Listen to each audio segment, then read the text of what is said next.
Well, good. Are we morning still, or are we afternoon? No. Just, I think we're still morning, aren't we?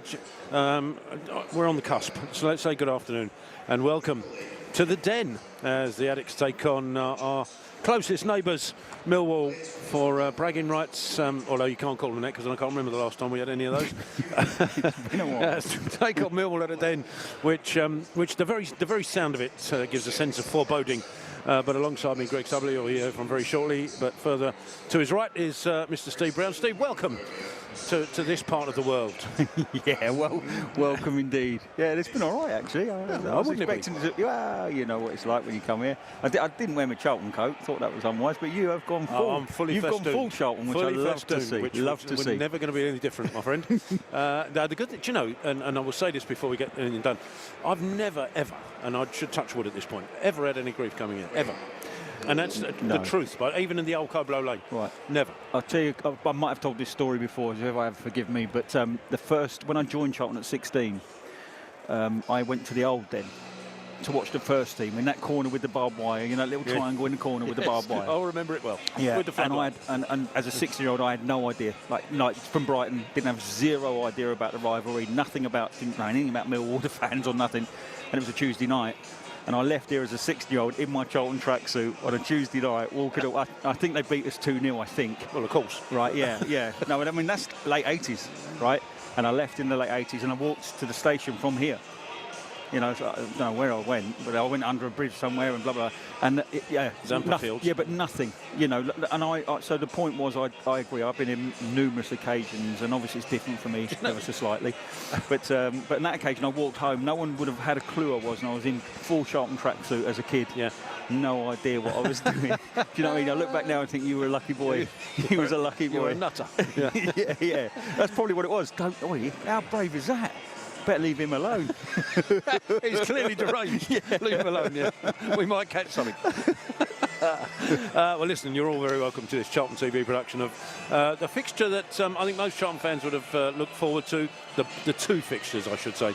Both the one at the Valley, which ended bizarrely 1-1 after Kane Ramsey getting sent off, and then getting a late equaliser, which is not the story of this fixture, but it tends to be the fact that even when we're in with a sniff, something happens to put that light out very quickly.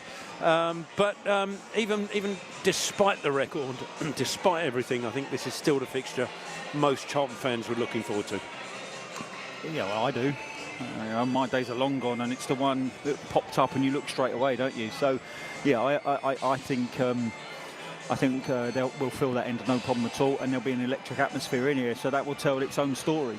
That everybody will want to be here today, and this will be sold out. And I'm also pleased that actually Millwall have given us the bottom tier as well, because in the past we just had the top tier and the middle bits. Yeah. When we did that to them in the snow, we only had the top bit. And so I'm really pleased that bottom tier. All right, they've sectioned bits off, and I understand that. Yeah, I understand it completely. But the fact that we got it is good, and I'm pleased to see that. 'Cause I actually think there's no reason not to, personally. I mean, yes, there'll be stuff going on between the fans, but you get that if we were playing Barnsley, or you get that if we were playing anybody, let alone Millwall. Yeah, and as the game has changed somewhat in terms of, you look around here, there's a lot of kids in this stand. There's a lot of mums in the stand as well, and if you're going to have a bit of trouble, it's not going to be in here today. It's going to be somewhere else. To be fair, in the old code, Millwall fans used to use the kids as bait. Yeah, well, yeah. Well, hang them over. That's my naivety. Hang them over the sides and beckon people to come over to sign something, only to then give them abuse when they got close. It's where the scoreboard is. I've been here before, where it's kicked off. You tend to get like that little corner. That little corner there. Well, you can already see that. Yeah, they wander over with the little flat caps, don't they? Bless their hearts.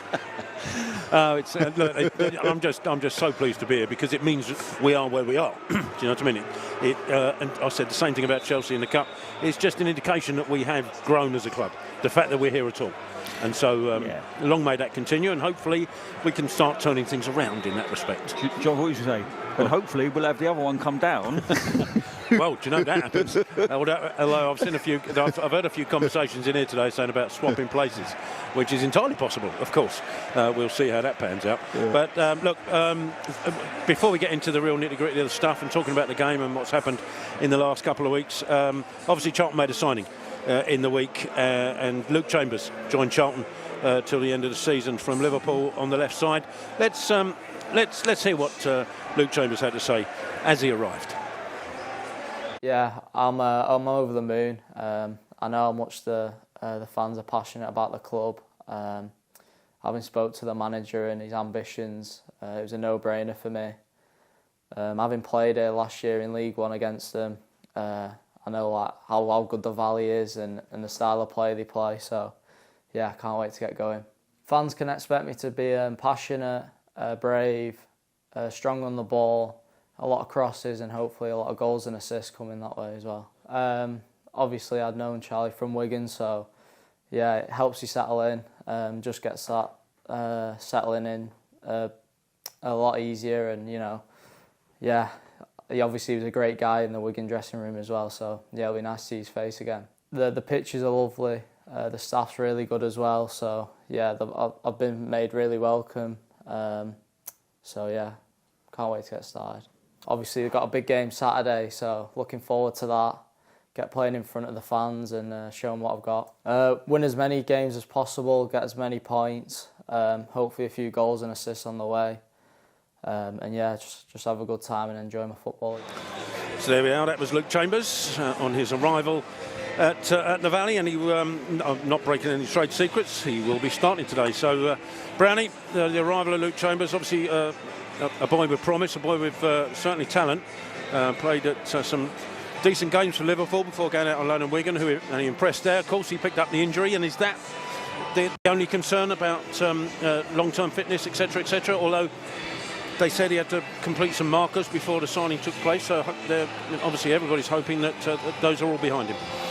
Yeah, I don't think it's like it used to be where you picked up a phone and said, can I have that lad? And he came down. It's not like that anymore. Liverpool sent representatives down to the training ground and they've done their due diligence on, you know, the training surfaces and God knows what else. So it's nothing like it used to be. The data they have to scroll through now before you even get to the point where you want to make a signing is quite scary. So if he does break down and gets another injury, it's not through the lack of understanding and working through what his issues were, that's for sure. It'll just be very unlucky that he picks up another one. But yeah, I think I was talking to Scott Minto yesterday. He made his debut here under Lenny Lawrence as a 17-year-old. That was his debut. And times have changed somewhat. And I was just explaining to you downstairs, you know, if back in the day, like he'll be fortunate, I think. He'll still get stick. But I think back in the day it would have kicked off. They would have seen a youngster come down from Liverpool on loan, making his debut for Charlton, and they would have just put a ball above his head and just gone straight across him. You know, Sheringham, Cascarin, someone, you know, and then Orlock would have come over, or Hurlock would have come over and just gone, I'd stay down if I was you, kid. It's not no point in getting up. And that's what the rivalry was back then. But the football is not like that anymore. Hopefully Luke comes in and hits the ground running. And it's one of those places, like you said in your response was, yeah, but if he gets up and gives him a wink, yeah, it's the making of the man. Is that the best you got? So, yeah, absolutely. So we'll see how he goes. But look, it's a positive signing for us because that is an area we've really struggled in recently. We had it well covered off, and we've been extremely unlucky with the injuries we've got to Josh Edwards and Amari Bell, which has left us stretched. And obviously the news that came out of the club in recent days that Josh Edwards is unlikely to figure before the end of the season now because of a setback has added to that sense of foreboding on that left-hand side. Do you think, therefore, you might see another one coming in on the left side? Because obviously we don't know how close Amari is to coming back, but as cover, can you see Nathan looking for another left-sided player? I can't if Amari's close. And I think Amari's injury we all thought it was dreadful, didn't we? The way he limped off that day, we thought that's him done. But my understanding is, and it's not a very good understanding. I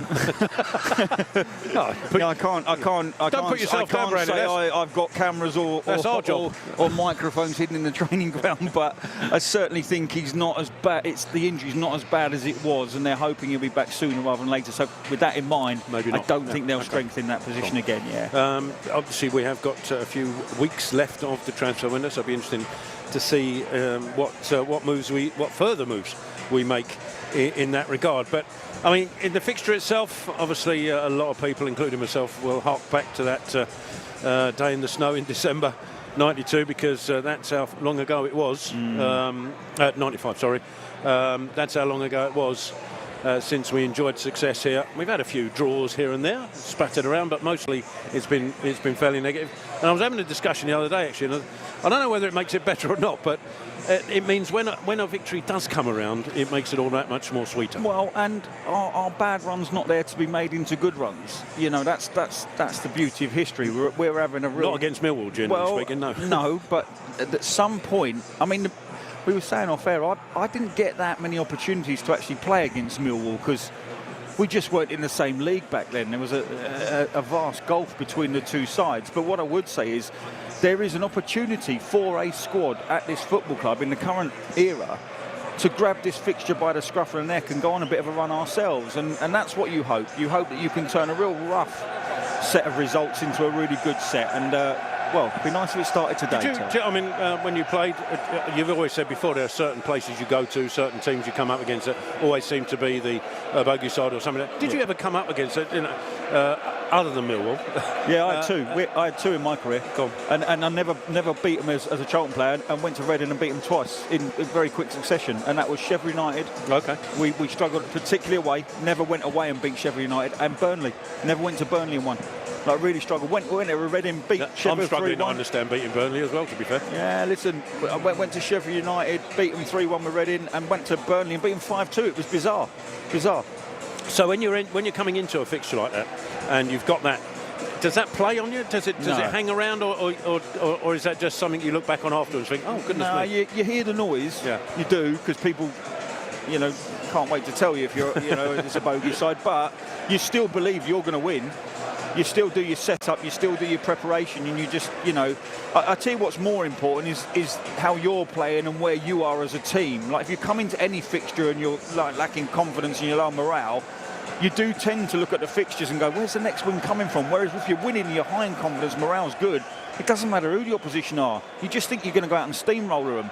So confidence and belief and morale play a huge part in anything you do. And on the reverse, on the flip side of that, you must have come up against teams that you never seem to lose against. Did you come up against sides that you think, well, even before you turn up, actually we always do well here?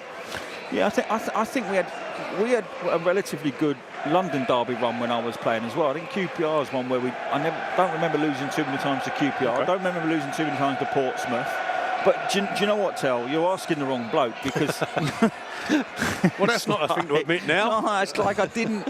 Like, honestly, my mentality was turn up, prepare properly, give everything you got, turn up, play the game, and it was put to bed with me. Someone showed me a goal I scored, and I completely erased it out of my memory. Wolves, the volley. Someone said you scored against Wolves. No, I didn't.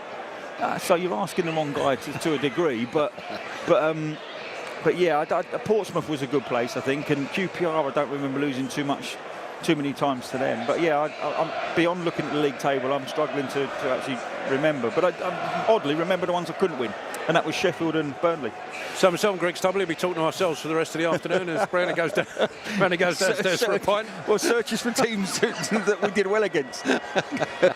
But the ground is filling up, and it's a decent sell-up in Charlton, 3,000 I think we brought with us this afternoon along the road towards Bermondsey, and they're looking forward to it despite the history being against us, and there's very good reasons for it. This is just where we should be, basically. My rivalry is slightly different. I want to beat this lot, but mainly because of family and friends. Yeah. Because I used to play football around this neck of the woods, and so a lot of my friends playing football were all Millwall fans. And when the family came over from Ireland, the ones that came south, half of them stopped up here, and the other half, fortunately my dad's half, went down towards Bexley Heath. And so I've got a lot of family on Millwall as well. Well, I'll tell you what Curbs did used to sell a lot before, not just this one. This one would take an extra spice, as did Palace. But London derbies. You knew you were coming into a London derby with Curbs. Yeah. He was very proud of being like one of the best teams in London in terms of where we were at that time. We couldn't pitch in against the Arsenals and that at that time, but the QPRs and the Fulhams, and he wanted to be the best behind the top clubs in London. And so when we come into this, you always felt there was a bit more on the London games, and I think that's died a death as well. I don't see it as important anymore as it used to be. You'd expect somebody with the passion of Nathan Jones would have that in his locker, that to get his teams up for games like today. Yeah, I think you've only look. Do you know what? If you want to get a grasp of it, just listen to some of the supporters, because that's how Curb sold it to us. Was for the fan base, for when they walk in Monday morning to work and they could smile and point a finger at a Millwall fan and point a finger at a Palace fan. Yeah. And Curbs used to sell it like that, and he did get you into a position. He was very good at it, where you were chomping at a bit to get out, but you weren't overzealous and going over the top and getting sent off. He got that balance really well, and he always made sure that you were playing what you were playing for pride and for your fan base. And he did that very well. I look back and I think you didn't know it at the time, but you look back now and you think, every build-up to most London games, he was on top of it. Like, really wanted to win those London ones. Do you know what I thought of in the build-up to this one today? For reasons that most people will know who knew, that's Kevin Nolan. Yeah, he loved this fixture, and he had this saying about Millwall flu, and he always said, right, I wonder who turns up today. I wonder who gets a dose of the Millwall flu in games like today. That's how we used to. And as fans, then I'll flip it back to you. You normally ask me the question. Do you remember any players that you thought he won't make it Saturday? Yeah. Oh yeah. Don't name any then. Yeah, absolutely. Okay. But you knew then. You also knew when you had a side that were going to actually turn up. dig in. And I think with Nathan Jones, you'd like to think that we've got that a bit about us. Doesn't necessarily mean that we're going to win. A bit like the game at the Valley. We turned up at the Valley, and I thought we played really well. Should have won. Should have won it. But we didn't. And that's the nature of the Charlton Millwall fixture as a fan. And that's all you. I mean, to be fair, and let's forget about the result a little bit. That's, as a fan, that's what you want. I've turned up here a few times. We got tanked 4-0 here once. Absolutely battered, and we didn't turn up at all. Yeah. None of them. Well, yeah, I think today, whatever way the result goes, you'd like to think the 11 that's starting understand the importance of the fixture and at least put up a performance that is toe-to-toe with the opposition. Anything else is forgivable, but not turning up and going toe-to-toe is unforgivable. Exactly that. Right. Just before we get too depressed. No, we won't. No, some good signs. There have been some good signs coming out of the club, and one of those signs is the fact that Matty Godden has reappeared from the injury list and has been on the bench in the last few games. And Matty Godden caught up with Charlton TV in the week, and so let's hear what Matty had to say. Matty, it's great to see you back. It's been a long road to recovery, but how's that journey been for you? Yeah, it's been long, tough at times. Obviously, with having to have the second surgery was not ideal, but we got the second procedure done, which was the one that needed doing in the first place. And we're here now, so that's the most important thing. And you came off the bench against You came off the bench in our win against Sheffield United, and you could hear the Valley faithful singing your name throughout the game. How did it feel stepping back out onto the pitch in front of those fans? Yeah, it probably wasn't that moment that. Obviously, that was a nice moment because it was 20 seconds. But it was when I got up to warm up. That was probably the feeling that was more special to me more than anything. And I'd luckily had my whole family there. I had 10, 12 people at the game, and it was nice. It was a nice moment, but it's important now for me to stay fit and then help the team pick up some points. And the last two matches have been your first appearances in the Championship for Charlton. How does it feel to be back competing at Championship level? Yeah, it's what I wanted to do when I first joined here. I made it quite clear that I wanted to achieve it in my first year being here, and luckily we did it, and probably did it the best way at Wembley, and got unbelievable memories of that. And it's about making some more memories this year and in the future. And our last meeting with Millwall was a closely contested game. Looking ahead to this weekend, what are you expecting from them? Yeah, another tough game, but local derby. I've got Millwall fans either side of me at home, so it's important. It's important for me. I know what it means to the club. I know what it means to the community. So it's more than just a game to them. It's the bragging rights as well. And we will be going out there and giving it everything we got.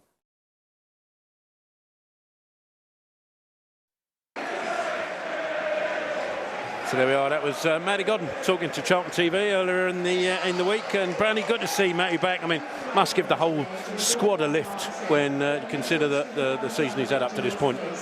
Yeah, I mean, I think we talked about this. It gives the squad a lift. It gives the fans a lift because it's good to see the sniffer dog back in the squad. But it also gives Matty a massive lift. He's had a very, very frustrating first half of the season, and he's a player that's coming out of contract and quite honestly could have done with being fit the whole season. So it's put him on the back foot, and it's certainly put us as a team on the back foot because we could have done with him. Just a moment of applause for the Mizzen family. Today is Jimmy's day, where both Charlton and Millwall celebrate the life of Jimmy Mizzen, and to Rob Knox, of course, who both died at the hands of street violence and knife violence. And on the back of that, of course, Street Violence Ruins Lives was created, and Charlton Community Trust have been at the forefront of that as well. And so today is Jimmy's day, and quite rightly remembered by both sets of fans here this afternoon. And so there's a little presentation going on the pitch as a result of that. And all fans from all around the ground applauding the fact that it is Jimmy's day today.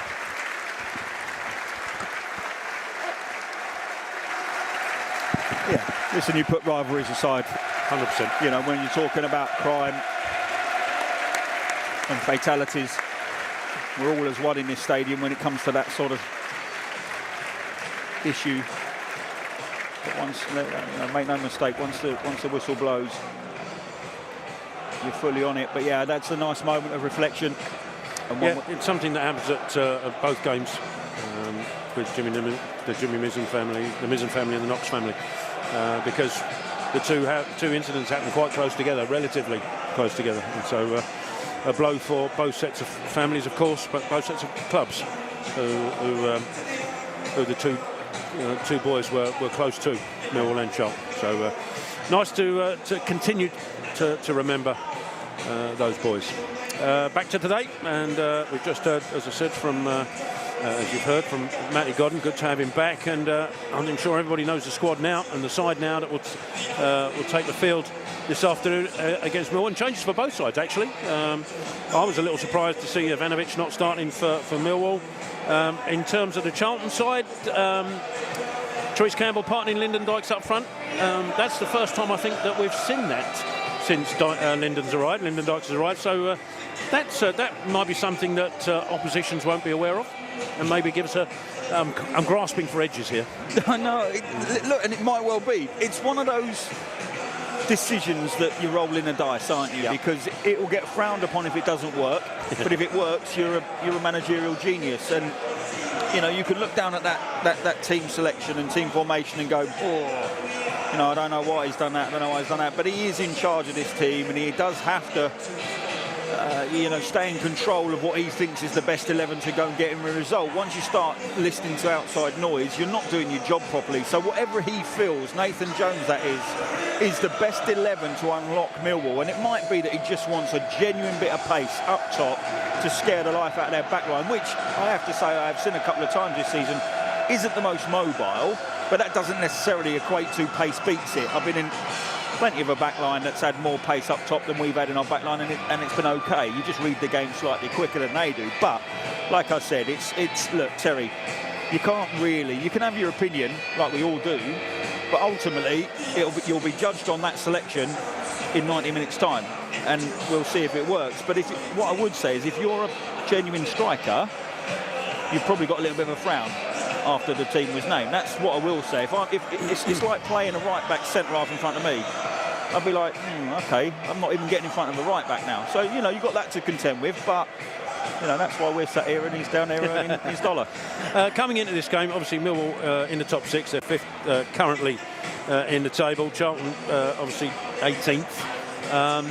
So obviously Millwall in terms of form are coming into it considerably better than we are. How much does that count in a game like this? I mean, we beat the Sheffield United, but they were down at 9 men. We couldn't get past Derby, and now we got this one. Millwall on the back of slightly better results in the last 6. So does it count for anything in a game like today? I think it does, yeah. I mean, they've won 7 of the last 10 league games at the Den, only losing once, and they'll know that, and they'll be fully aware of that, and it does give them the advantage psychologically. We're also on not a great run, and I did say just moments ago, I can't turn around what I said just 3 or 4 minutes ago and turn me back on that. Confidence and morale, belief is unmeasurable, and when you have it, you feel like you're unbeatable, and right now they'll feel like they're unbeatable at home. When you've only suffered 1 loss in the last 10 on home soil, you are going to come out of your chest high.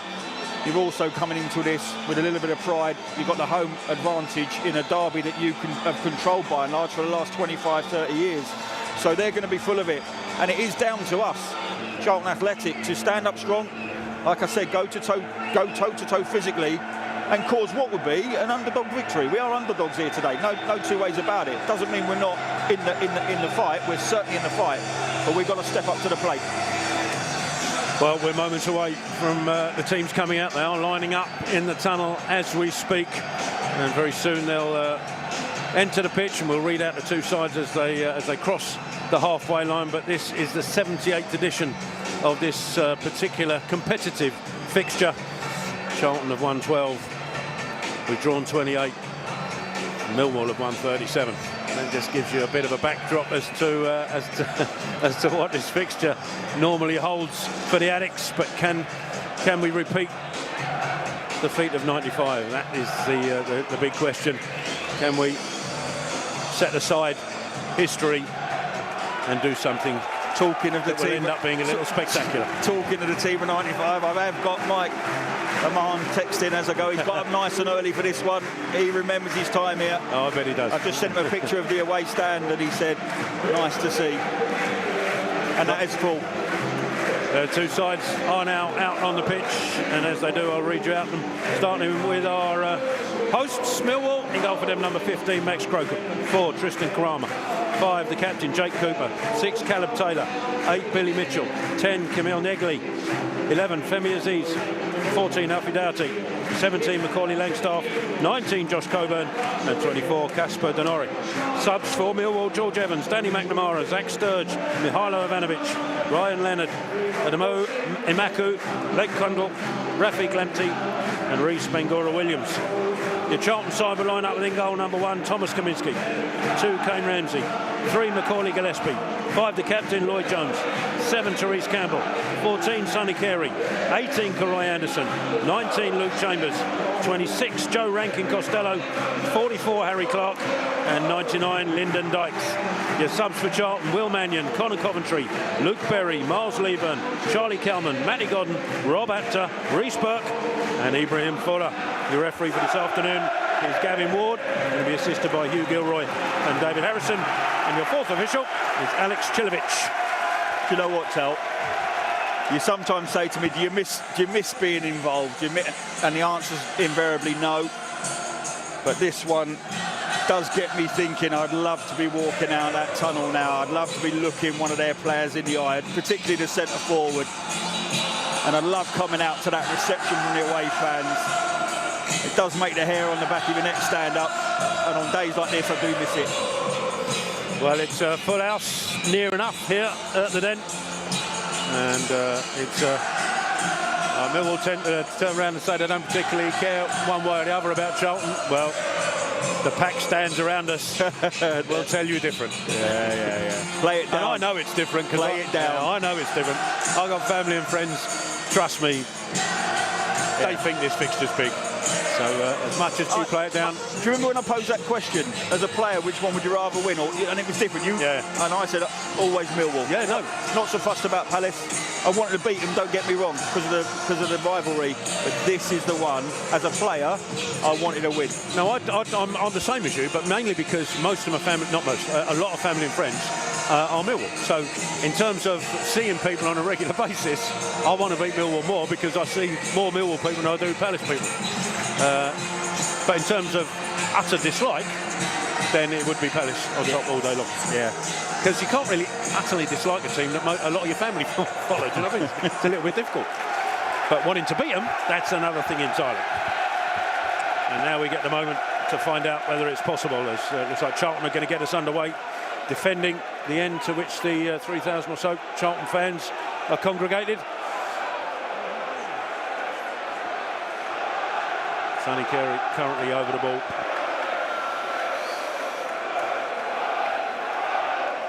Millwall normally line up as a back four. We'll see if that's the case.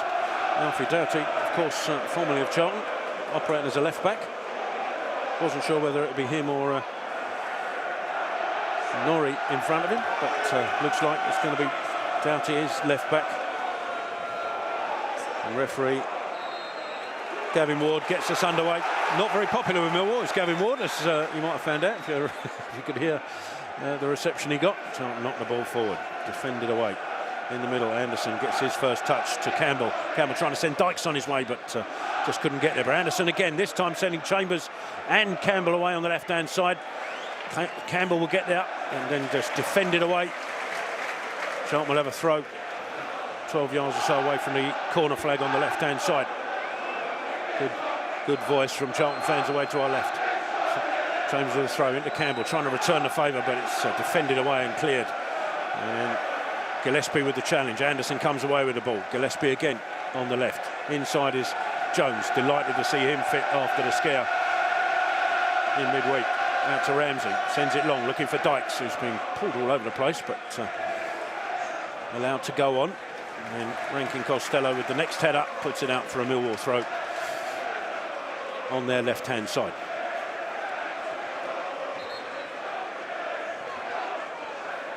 With fans still coming in to our right-hand side. Can't really see that touch side of the pitch at the minute.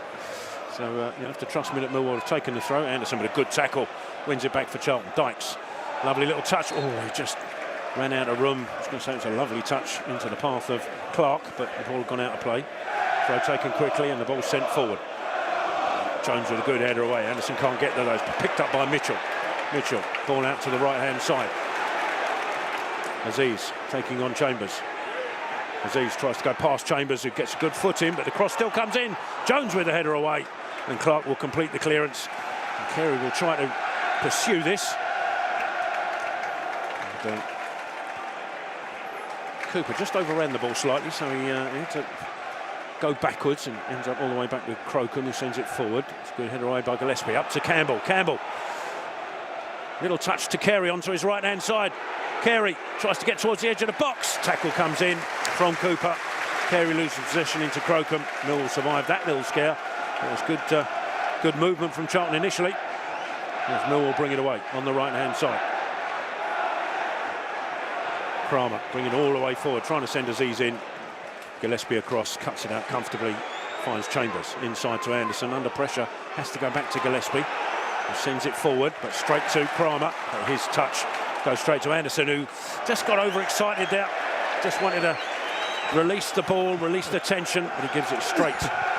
That's a very kind way of putting that, Terry. I don't know what he saw. There was not a Charlton shirt within 25 yards of that pass. For excitement, read panic. Yeah, I'll give you that. It's an early day. It's early days in the London derby, but that already you can see there's a battle on our left-hand side, Millwall's right.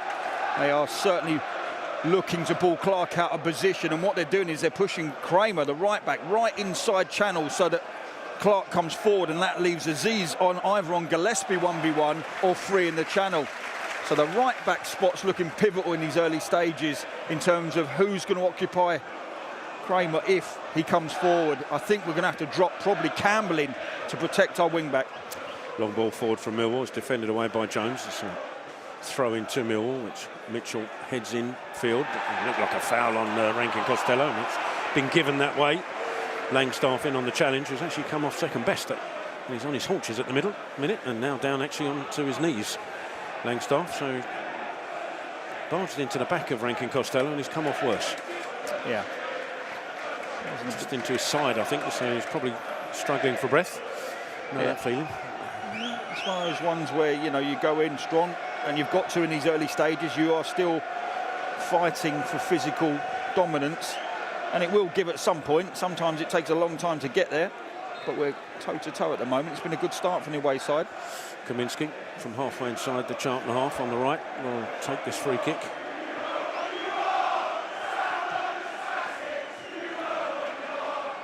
Launched in.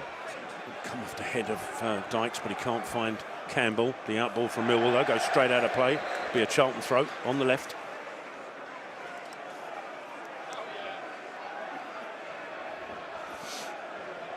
Chambers coming forward to take this throw.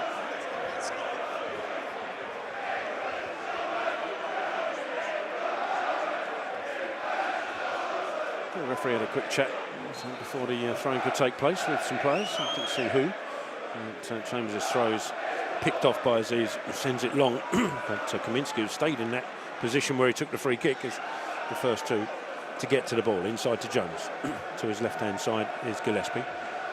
Just inside the Charlton half. Will send it across to Rankin Costello. But I don't think that's where the ball was intended. I think he was trying to get across here to Clark, but scuffed it rather. Yeah. And Rankin Costello just got rid, really, because he was under pressure. It'll be a throw to Millwall in the right-hand corner. Yeah, I don't think that was the intended target, but there wasn't enough movement in front of the ball, and there's nothing worse. As a centre-half, you've got possession, you're moving forward with it, and there's just statues in front. You need something definitive to be able to pick, because you're not going to lose a marker by just standing still, and unfortunately for Gillespie, that's what he saw. Jones does well to step into the throw, and he's bringing it forward, and it needs the tackle coming in from Kramer to put the ball out of play for a Charlton throw, and the Addicts have started this well. I'll tell you what I do like is the physicality we've set off with. Tempo of the game's good, it's hectic, as you'd imagine. Crowds playing their part, but we're just matching toe for toe anything physically. James with the throw in towards Dykes, but the header from Taylor gets there first, and Millwall clear it away.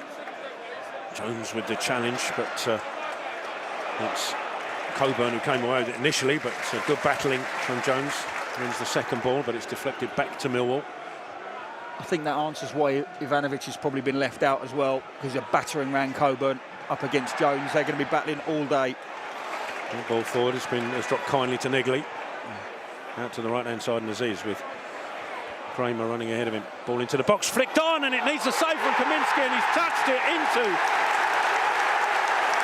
Coburn, and Millwall have the lead out of sheer luck. I don't know what you'd call that. It's off of Ramsey. It's an own goal. Ramsey? Yeah, he thinks Kaminski's making the save. Kaminski doesn't get in on it, and Ramsey can't get out of the way, and it hits Ramsey into the back of the net. First things first, you can't allow Aziz to have that much space. He is their danger man, and it's no secret, that one. And that's twice we've seen him get on the ball in his first 10 minutes and being allowed, or 7 minutes, and be allowed to cut back on his left foot and deliver. You can't allow that supply. There's a flick on in front of Jones, which reaches the far post. And Kaminski, I think, is there an offside? It's close, but there's no way that can be... yeah, no, they're not giving that. No way that can be given.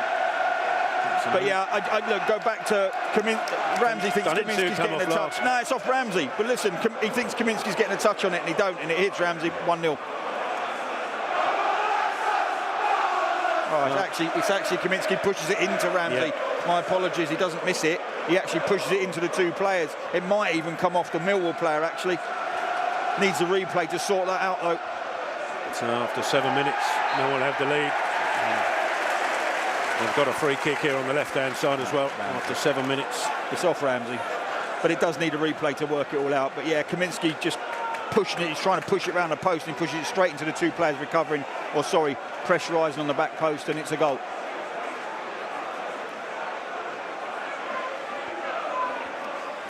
Free kick on the left-hand side.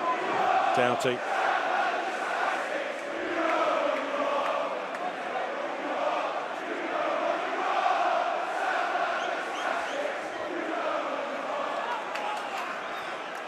Free kick sent towards the edge of the Charlton penalty area, deep. Gillespie though with a header away, and there's an offside flag coming up. The free kick to Charlton, just on the edge of the penalty area. And worst possible start for the Addicts. I mean, made a good start in terms of the game itself. And first ball of meaning into the area. And Charlton find themselves 1-0 down.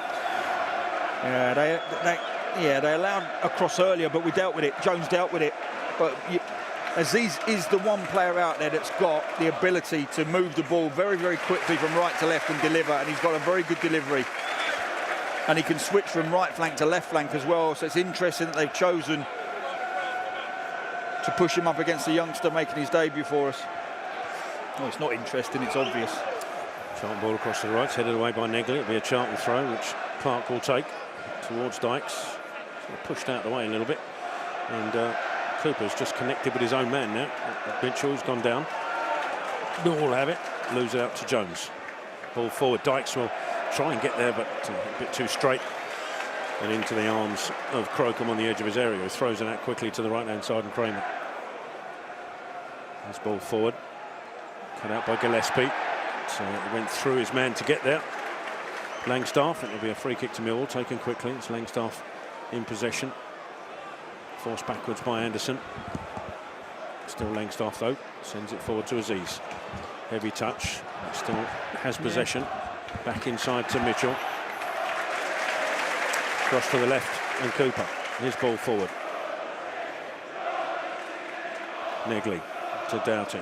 Inside to, and there's a possible opportunity for Ramsey to step in against Coburn, but he just delayed slightly and it's allowed Millwall to retain possession. Header infield from Aziz. Langstaff out to Kramer. Kramer crossing into the box, looking for Coburn, who gets his header in but over the bar. And Charlton, that all came really because a bit of hesitancy in winning the ball in midfield, and Charlton on the back foot straight after. Yeah, it's that right-hand side again. We have mentioned it already. And I think it's Campbell that's got to recover. We're going to have to go defensive for a little bit. And Campbell's going to have to track Kramer. It's the only way, really, we're going to stop that numerical advantage down that right-hand side. But it's causing us all kinds of issues at the moment. It's a free header at the far post. And he'll be kicking himself a little bit, Coburn, because he'd have liked to have seen that one at least on target, having made full contact. Kaminski out here to Ramsey on the right. It's going to be under pressure fairly quickly. So does well to get past his man, Ramsey. And, that's surely a foul. That's a horrible tackle from Negley from behind. That's the sort of tackle that could do some damage. And Ramsey had done really well to get away from him and came from behind and down the back of the ankle. That'll hurt. Yeah, he's claiming he got the ball, but you can't tackle from that side anymore, sadly. Well, not sadly, it's actually the right rule, but... Because you have to go through the player to get to it. Yeah, no, you can tell that's from a day when you enjoyed doing it, but you're not allowed anymore, so it's free kick. Kaminsky with the free kick forward. Carey can't get that. Negley will send it away, but straight to Ramsey. Ramsey, Anderson infield. Pressured immediately by... Yeah, so two things there, Tel. He's receiving, he doesn't really want it, and he doesn't know what his out ball is, so he has to take a touch and straight. They're not going to give you time in there. You've got to know what your out balls are. Anderson just willing recipient of receiving, but you've got to move it quicker than that. Well, it's Jones on the ball in the centre. To the left is Gillespie. Further left is Chambers. Campbell running ahead. Target looking for Campbell. Dykes will pick it up. Finds Campbell. Edge of the area. Therese Campbell gets in. Shoots straight at the keeper, who saves it away. Crocombe. Charlton still in possession over Chambers. Out to Campbell again. Campbell taking his man on the right-hand side. Goes to ground. Goal kick. Well, it's worth another look. This is excellent from Campbell. You're going to need a replay from the other side. That's inconclusive for me. But what I like about it is his positivity in driving outside. And that's good defending from a Millwall perspective. If you want to look at the statistics of where goals are scored from, far less likely to score on the angle like that. But I liked the way Campbell knew the inside channel was cut off and knew it was important to get the shot away. So dragging it onto that left foot and getting the shot away. Decent save from Crocombe. Yeah, it wasn't a dive. There was definitely contact there, but I think it was enough for a penalty as Campbell went to ground. The reaction from Crocombe would suggest that he thought it was a dive from the keeper, but I don't think that was true. Contact, but not sufficient enough to get a penalty, I'm afraid. As Crocombe says, there's an arm up in Jones's face there from Coburn, which the referee has to have seen that, surely, or somebody should. Listen, they're going to be at it all day, and that started in the first minute. That's a very good physical battle, and I don't think either one of them is going to give. So that's toe-to-toe for 90 minutes. Enjoy it. Charlton have a throw from the resulting ball out of play. Ramsey down the line. Header away by Cooper. He's going to get another go at this, and he does. But header from Clark, forward up towards Campbell. Headed away, drops to Rankin Costello, trying to send Clark on his way down the right, but I don't think he was expecting it. Clark, so it'll drift out of play for a throw into Millwall. If you are just joining us, 14 minutes gone, Millwall a goal up. An own goal from Ramsey after 7 minutes. Doughty with the throw. Down the line. Ramsey gets his head there first. Mitchell beaten to it by Dykes, out to Chambers. Anderson then will find Gillespie. Left of centre Gillespie, infield to Anderson again. Has to go back to Gillespie, pressured by Langstaff. Gillespie now will look for the switch towards Carey, but will go above him. Doughty with a header back to the keeper. That was the only purposeful run, really. Was a little diagonal from Carey off the shoulder. And Gillespie tried to play, just got caught in between the two. Crocombe looks left as he beats Gillespie to the ball with a header. Here's Jones to come across to rescue the situation, put the ball out of play for a Millwall throw. Yeah. So if you just look at that last phase with Campbell, that is our risk and reward. If Campbell doesn't track Kramer back, when we get a little pinch, a little turnover, and you get a little touch off of Dykes, Campbell will have that 1v1 against Taylor, the right-sided centre-back, which is what we just saw moments ago. But it is a risky tactic. Norrie puts the ball out of play from the Millwall throw, so Charlton will have a throw. Down the line it goes, but defended back by Taylor to Crocombe. His out ball flicked on by Negri. Jones, though, comfortable. Left is Gillespie. Goes back to Jones, which was less than comfortable. And Jones has to go back to Kaminsky as a result. He's going to be under pressure here. So ball out to Gillespie is the wrong one, I think. He's going to be pressured by Aziz. Does well in the end, Gillespie, to find Chambers. Infield to Anderson. Anderson back to Gillespie. Turns away from Aziz. Gets the ball down the line. Takes a deflection. Mill will have it back. Aziz again. It's a good foot in from Chambers. And Campbell can't get there. Mitchell with the midfield interception for Millwall. They have it back, but that's a ball out of play. Yeah. Again, Norrie with the slightly wayward touch gets Charlton to throw. Yeah, causing our own grief again. No, you're right. Kaminsky should have gone over Gillespie and out to Chambers, who was free as a bird, high on that left in our own half, but sort of midway up, ready to receive. And then Anderson going backwards, and it's like I said earlier, you've got to know what's around you. You've got to scan quicker. This is not a game we can keep going backwards in. And I do think he had time there to take a touch and look forward. By going back, you're just putting Gillespie under pressure. And in fact, you put the whole back line under pressure for that last 30 seconds. Throw from Gillespie, flicked on by Dykes, cleared away by Millwall. Upfield, Jones, I think, with the header, but it's come off of Coburn last. And away for a Charlton throw, and this time 5 yards away from the corner flag on the left-hand side.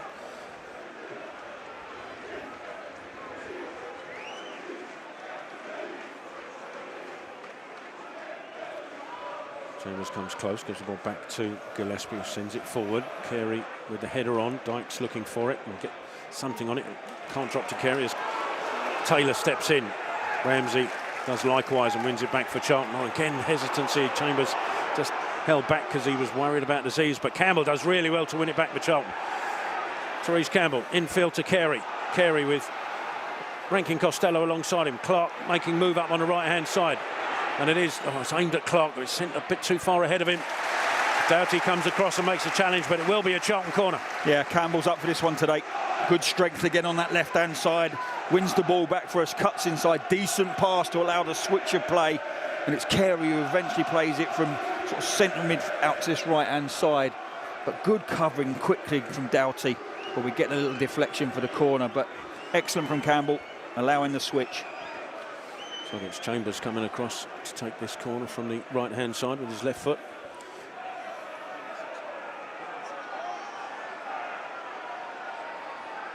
Millwall with everybody in the penalty area.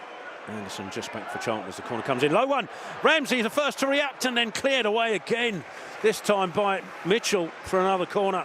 But that corner to the near post caused Millwall some serious problems. But Charlton couldn't turn it in. Yeah, I think it's because they've watched this recently. They're expecting that floater to the back for Jones to head it back into the middle of the 6 yard. So I quite like the variation. Almost caught Millwall napping. Same side, same corner. Again, Chambers with it. This time hangs it up a little bit more. Jones on the edge of the area, takes the touch and then a shot, but straight into a clutch of Millwall players who clear it away. And as far as Anderson, who's still got Chambers to his outside. Has to go back to Anderson as Millwall close down. All the way back to Kaminsky, who sends it forward. Campbell can't go for this, he'd be offside. Dykes does, flicked inside, picked up by, touched by Jones, but straight to Negley. And then challenge from Clark, which Millwall fans thought was a foul. Nothing given. Ball forward, cut out by Ramsey. Clark again steps infield, gets the ball across to Gillespie in the centre circle. Good touch first to Chambers, out to Clark. He's going to be under pressure from Negley, who comes away with the ball as well. Out to the right-hand side is Aziz. And Chambers is out of position. It's up against Gillespie. Takes a shot. Kaminsky with the save. Negley with a touch.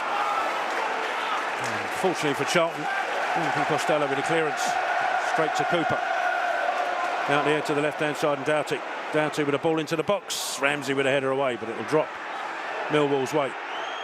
Kramer into Negley. For some bizarre reason goes all the way back to Cooper on the halfway line when he had loads of space and time. Little touch forward to Norrie. Out to Doughty again. Ball into the box. Comfortable for Kaminsky. Yeah. Little turnover there in the middle of the pitch at the wrong time, and that allowed that switch of play from centre to right for Millwall. And Aziz is the playmaker. He goes straight at Gillespie, drives inside, cuts outside, gets the shot away. And that is an area, you know, they're not going to look to it every single time, but when they can get Aziz free, that is a real good spot for Millwall. Ramsey's out, ball going straight to Norrie. But Millwall can't make the most of that as Gillespie cuts out the attempted ball forward. Chambers back to Gillespie, up to Anderson. Gillespie gets it back. Ramsey outside. Clark was further right. A bit of space, Clark. Nothing ahead of him though, so has to go backwards and inside to Ramsey. Yeah, he's just pointing out that Carey shouldn't come to feet. He should have spun close, him behind. Yeah, he should have spun him behind Doughty. There was 60 yards of space. You're just inviting pressure at that point, and what you want to do is come short to spin. Like, as soon as Doughty's on the front foot, spin him in behind. Carey's got the pace to do that. Rankin Costello will pick it up for Charlton, just outside the penalty area. Out to Ramsey on the right, looking for something inside, nothing there. Carey's run was covered off by Mitchell, so Charlton have to go backwards. And Anderson out to Rankin Costello. That's good football from Charlton, and a space for Rankin Costello to move into. Ramsey's ahead of him. Ramsey, again, a little bit of space. Ball up to Dykes, little touch to Clark. That's good football from Charlton. Trying to release Dykes again, cleared away before it can get there. But Carey for Charlton will pick it up. Out to Clark. Lovely touch past Doughty. Can he catch up with it? No, Doughty just gets a foot in. And Millwall clear with Cooper. Ramsey the first to get there. Rankin Costello across to Jones. Home fans getting a little bit anxious with the possession Charlton have got. It's a good spell. We're having a good 5 minutes. Jones again. Out to Gillespie on the left. Campbell further left. Back inside to Gillespie. Rankin Costello comes short for it. He's got space to turn into. Jones, Ramsey to his right. Clark further right, but might be cut out. He tries it though, up to Clark, who gets a little nudge in the back from Doughty. And the ball comes off Clark and away for a Millwall throw. Yeah. Good spell. You're not beating Doughty over the top for pace, I don't think. I think Clark sort of gave up on that one, but it's interesting when Millwall's setting their formation behind. When we go backwards and we take 2 or 3 passes, we're not great at them breaking down a block, but what we are good is when there's space to break into, we look dangerous. It's that counter-attacking forward. There's that ball that I said was on instant all ball the from time. Doughty across to the right, and Kramer is bringing it forward. Campbell trying to make it back, but Kramer ball into the box beyond everybody, and Kaminsky might have to deal with this. Ramsey got something on it, and I think, and it is given as a corner. But Kaminsky let that ball go. He's convinced it came off a Millwall man last, and he's apoplectic with in front of Ward. And just as the corner's about to be taken, it's time for me to hand over to Greg Stubley to lead commentate for the rest of this first half. And Charlton are incensed by that decision. Yeah, I'd guess by the reaction, and we haven't seen a replay, that was a goal kick. But again, it's that ball from centre or left, switched right out to Kramer on the right. And this time he doesn't even have to use his ease. He can drive 25 yards and get his crossing. And it looks like Coburn, as soon as that ball goes out on the right, will pick up or gamble on the back of Ramsey. Thank you, Tails. The corner comes in from Doughty. Far post, Cooper back in there. 6-yard box. Ball's not properly cleared. Still bouncing around. A shot comes in from Kramer that's blocked. Aziz now in the penalty area. Oh, that hit the hand of Gillespie. Play will continue. The ball's in the box. High in the air. Header back in. Jones with the header away. And Campbell flicks it out of danger. And Charlton will look to counter-attack with Carey. Campbell ahead of him. Sonny Carey still driving with the ball. Needs a bit of support here, Carey. The touch off Mitchell falls nicely for Negley, who gets back, and Mill can recover. Ball all the way back to Crocombe. As we wait to see the replays, it definitely hit the hand of Gillespie. As whether it's a natural position is what the referee would argue. Long ball forward, how to play for a Charlton throw. Yeah, I mean, it definitely did hit the arm. It's whether, you know, it's these grey areas we talk about in football. There is no VR, so there's going to be no penalty. So it's as simple as that. But it's going to be a very interesting one. Yeah, it's a tough one. I don't think you can give that. His arm's not out. Anderson with the header forward. Dykes will go to give chase. Ball bounces down. Anderson tries to get there, but instead it's Denore to it first. And Anderson got a word from the referee, Gavin Ward, who was being booed during the warm-ups by the home fans. They weren't happy with his appointment, which can always run the risk of just making an unnecessary decision, I always feel. Or not booking an opponent when he should. Well, it is Millwall 1, Charlton 0 after 25 minutes. Charlton have had a couple of chances since going 1-0 down. Tyrese Campbell has been the brightest spark up top, and Anderson has been booked for that challenge after all that on Denore. If I'm honest, seeing the replay, it's actually not. No, I don't think it's not. Yeah, it's a derby. It actually looks at it in real time, and you see the replay, and you think 6 to 1.5 does the other. He's gone for it and turned away from it. So I actually think that's the wrong decision, even though in real time I thought it was probably right. But Anderson a little bit unlucky there. Yeah, in a game of this magnitude, okay, you don't want to see fouls constantly, but you've got to expect challenges to be committed. Yeah. Crocombe with the free kick. Go long. Coburn the target. Ramsey hands on the back of the striker, who's certainly looking to target Kane Ramsey physically today. Cooper, the long ball forward, comes off of Dykes. Had a play from Millwall throw inside their own half.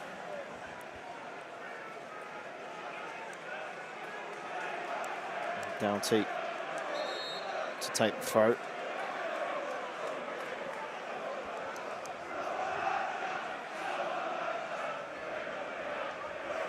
Taking his time to do so.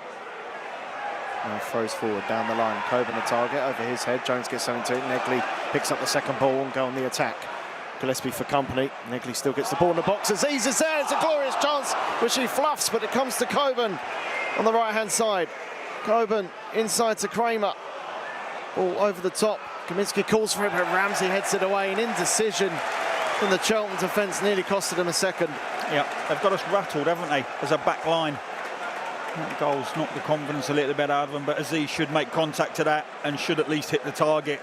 And the air shot's done us a big favour. Well, there was a little bit of contact on it, but nevertheless, they do have us a little bit rattled, and they are creating one or two very good opportunities. Millwall, that's an excellent run down the line. And they'll be disappointed they haven't made more of that. Doughty to take the corner. This referee's not happy with something in a penalty area before he does so, but this is a Charlton defence that at the start of the season looks assured, rarely tested, and at the moment, every time there's a Millwall attack, they just look a little bit flustered. You can tell it's a defence that's a little bit out of shape, out of confidence. Of course, Chambers making his debut at left wing back. Oh, Clark just got here as well. You know, Ramsey's been out injured. Jones came off injured last game. I would argue Gillespie's a little out of sorts. Corner taken towards the far post. There's hands on both Ramsey and Cooper, and the referee decides it goes the way of Charlton. I mean, that really could have gone either way, to be honest. Yeah, but I think the right decision's been given. I think there was a 6 to 1 half and does the other, but then look, that's a foul all the way to us. Don't know what I'm talking about. That's just pulling his shirt from the minute the corner was taken. So free kick Millwall, Charlton. Good spot from the referee. Yeah, I mean they both do have hands on each other's shirt. I mean, if anything, probably just let play continue. Probably within the right call. But Charlton have the free kick. Kaminski to take. Goes long towards Dykes. Headed down to Negley. Now Jones with the ball forward. Campbell will give chase and battles with Kramer, who comes up best as the ball goes long. Jones with the ball forward. Campbell can't get it under control, but Taylor facing his own goal, loses possession of Dykes, nips him with the challenge. Now Campbell looking to attack the Millwall defence. Campbell on the outside, cross towards the far post, just over the head of Dykes. Clark will keep it in play on this right-hand side. Carey close by. Sonny Carey whips ball in, but Crocombe under no pressure will gather. Yeah. Campbell's definitely been Charlton's best outlet. Absolutely, he's our version of Aziz for them, sorry. And he's driving on the outside mainly. Delivery was just a fraction too far, but I just wonder if Dykes could have got across Crocombe there. It was obvious that ball was going to probably go nearer the front. It was a ball back hit first time, under pressure. I'd always take a gamble near on those ones. Just got Campbell behind you for that one that goes over the top of you. Millwall the throw, halfway inside the Charlton half on the right-hand side, which is coming up to 13 minutes played still. Millwall 1, Charlton 0. Millwall the throw inside to Negley, who's got Doughty in space on the left-hand side. That's where the ball goes. Alfie Doughty, opportunity to take on Clark. Goes on the outside, left-footed cross towards the far post. Chambers with a header away. Kramer will pick it up again. Not afraid of venturing forward. There's a ball inside by Aziz. Beyond Gillespie, who couldn't stretch out a leg for it, and Charlton are able to clear in the end. Up towards Dykes, who can't control. It's Mitchell, brother of Zach Mitchell, of course. And now Doughty. And pushed back by Tyrese Campbell. That's great work rate. And the Charlton striker used the phrase up for it. I think Campbell's probably appreciating the fact he's back up top. Yeah, he's putting in a shift and he's causing them a few issues. Kramer goes on the run. Chambers with the challenge. It might have hit the Millwall man last. It did. Charlton throw. It's good from the youngster. It's a good challenge. Bided his time. Popped his foot in at the right moment. Got the little deflection. Not the easiest fixture to come and make a debut. somewhere where you've only trained a couple of days, it's doing okay. I mean, their tactic is to get down that side for sure. Dykes heads it on from the throw. Back towards Charlton defence as Kramer. Ball forward. Jones wins a header. Carey flicks it on. Ball deflects down and Carey gets to it again. Dykes takes off the toes of Campbell, but it runs through to Cooper. Goes all the way back to Crocombe. Now Doughty inside to Mitchell, who turns. Looks for Negley. Ball back has hit Sonny Carey, who's able to pick it off and goes on a run. Sonny Carey on the right-hand side. Doughty for company. Goes on the outside of Alfie Doughty, who is able to defend and then clears the ball back off Carey. Millwall with the throw. He's got pace to burn, hasn't he, Doughty? You don't worry about him over the top, really, or players attacking him, because he's very good recovery. He's quite strong as well, stronger than he looks. He's dealt with that well. Doughty the throw down the line. Negley helps it on. Coburn close by controls. Frankie Costello tries to get a challenge in. Dykes also, as Coburn's still running with the ball. The ball manages to find Kramer, goes on a run beyond Chambers, who just left out a leg and brings him down. Millwall will have the free kick. And they're talking to for Luke Chambers, you imagine. Maybe even a booking. Well, I'd say if Kramer skips that, he's got 25 yards to run in. And players in front making runs beyond our back line. So, yeah, I think we're a little fortunate not to get a booking for that one. Turns out it's probably a very important challenge as well.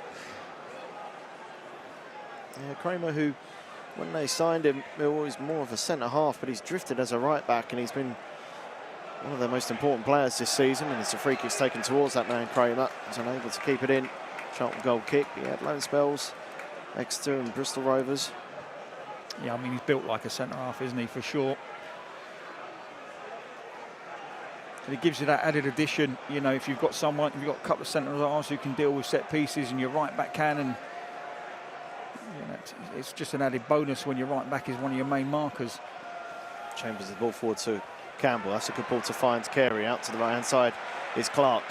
Carey wants the ball back. Clark instead goes for the cross. It's low, which is able to be cleared by Cooper. Anderson had time to turn after a nice little body shift and instead went back to Jones awkwardly. Charlton keep possession though with Gillespie inside to Anderson. Ball back behind Ramsey. He'll keep it in play. Goes all the way back to Kaminsky, and Charlton will start again, this time with Lloyd Jones, Charlton's captain for this afternoon. Inside to Rankin Costello. That's a lovely ball to find Chambers. He's got time to turn. And Chambers goes on a run. Little ball through, looking for Campbell. And Kramer does well to come across. It was a nice idea from Chambers, just trying to release Campbell beyond the Millwall back line. Instead, the Addicts will have to settle for the throw. Yeah, if you just look at the difference there, when Costello comes short, he works himself enough space to get on the half turn and play forward, and that allows him to play that ball between the lines, which then extends it into the Millwall half, which leads to this throw-in. You know, we needed one or two other players to try and get that ball on that front foot and play forward a little bit quicker. Anderson to Gillespie. Inside to Rankin Costello. Across to Carey. It's an awkward ball. Mitchell slides in, but Carey's there. Out to Clark. Back to Sonny Carey. Inside to Clark. That's a nice turn into Dykes. Lovely first time ball finds Rankin Costello. Rankin Costello, ball across, is blocked. And Charlton will settle for the corner. He's saying he couldn't play it. There was no one to hit, but that's a really, really good move. And again, it's if you look at Clark breaking forward, he cuts inside and it's on the front foot again. He receives, turns, looks forward, and that allows you that little bounce off that pivot to get Costello in. But he's looking up. There is nothing to hit in the box. There is no one. And so the best result was the corner, a deflection in the corner. I've just seen the replay. There was literally no one. Campbell floating far, nothing else to hit. Chambers to take the corner. Everyone back for Millwall. As Chambers swings it in left-footed towards the far post. It beats everybody. I'm not sure that was his intended target, but Gillespie picks it up again. Back to Carey. Inside to Anderson. Anderson floated ball towards the far post. Jones the target, goes over his head. Chambers will pick it up though. And ball inside, looking for Anderson, looking for Campbell. Tried to hold up the ball instead. Aziz will come away with it. Aziz goes on a run. Anderson has to be careful on a yellow card and can't bring him down. Aziz glides past him. Aziz with Coburn making ground at the far post. Aziz with the ball in towards that man, Coburn, who misses a glorious opportunity. And the Millwall fans around us turn in stunned reaction.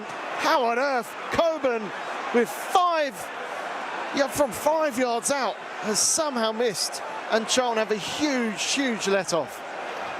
Yeah, a culmination of things. Should Chambers just put that ball into the box and not try and find Campbell on the edge? Can't really be critical of that because Campbell for a moment was free.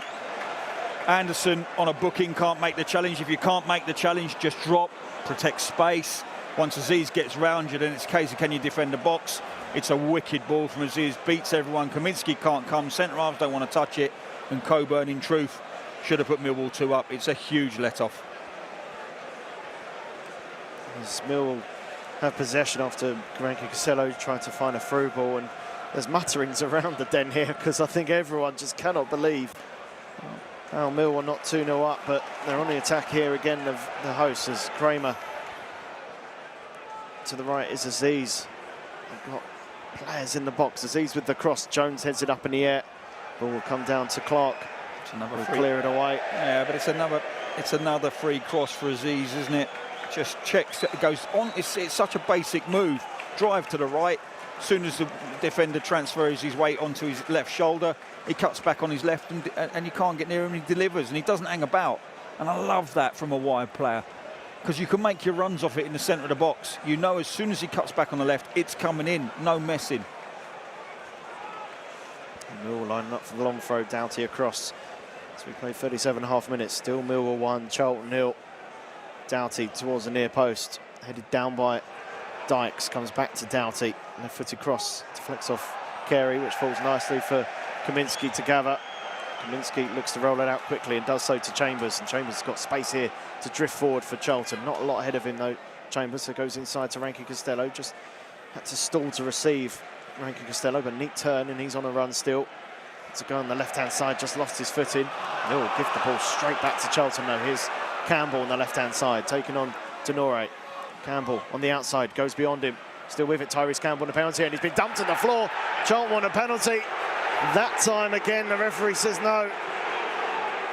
I think that one looked a little bit more stronger than the one before. It's a long ball forward towards Coburn, who goes to the ground. No free kick given. We play on here. Both sets of fans not happy with the referee in quick succession. There's Anderson out to the right to Clark. No one inside, and Doughty with the challenge. Clark goes all the way back to Kaminski and gives him work to do. Kaminski has time. Across to Lloyd Jones in this penalty area. Jones brings it forward. To left to Gillespie. Inside it comes to Rankin Costello. Touch.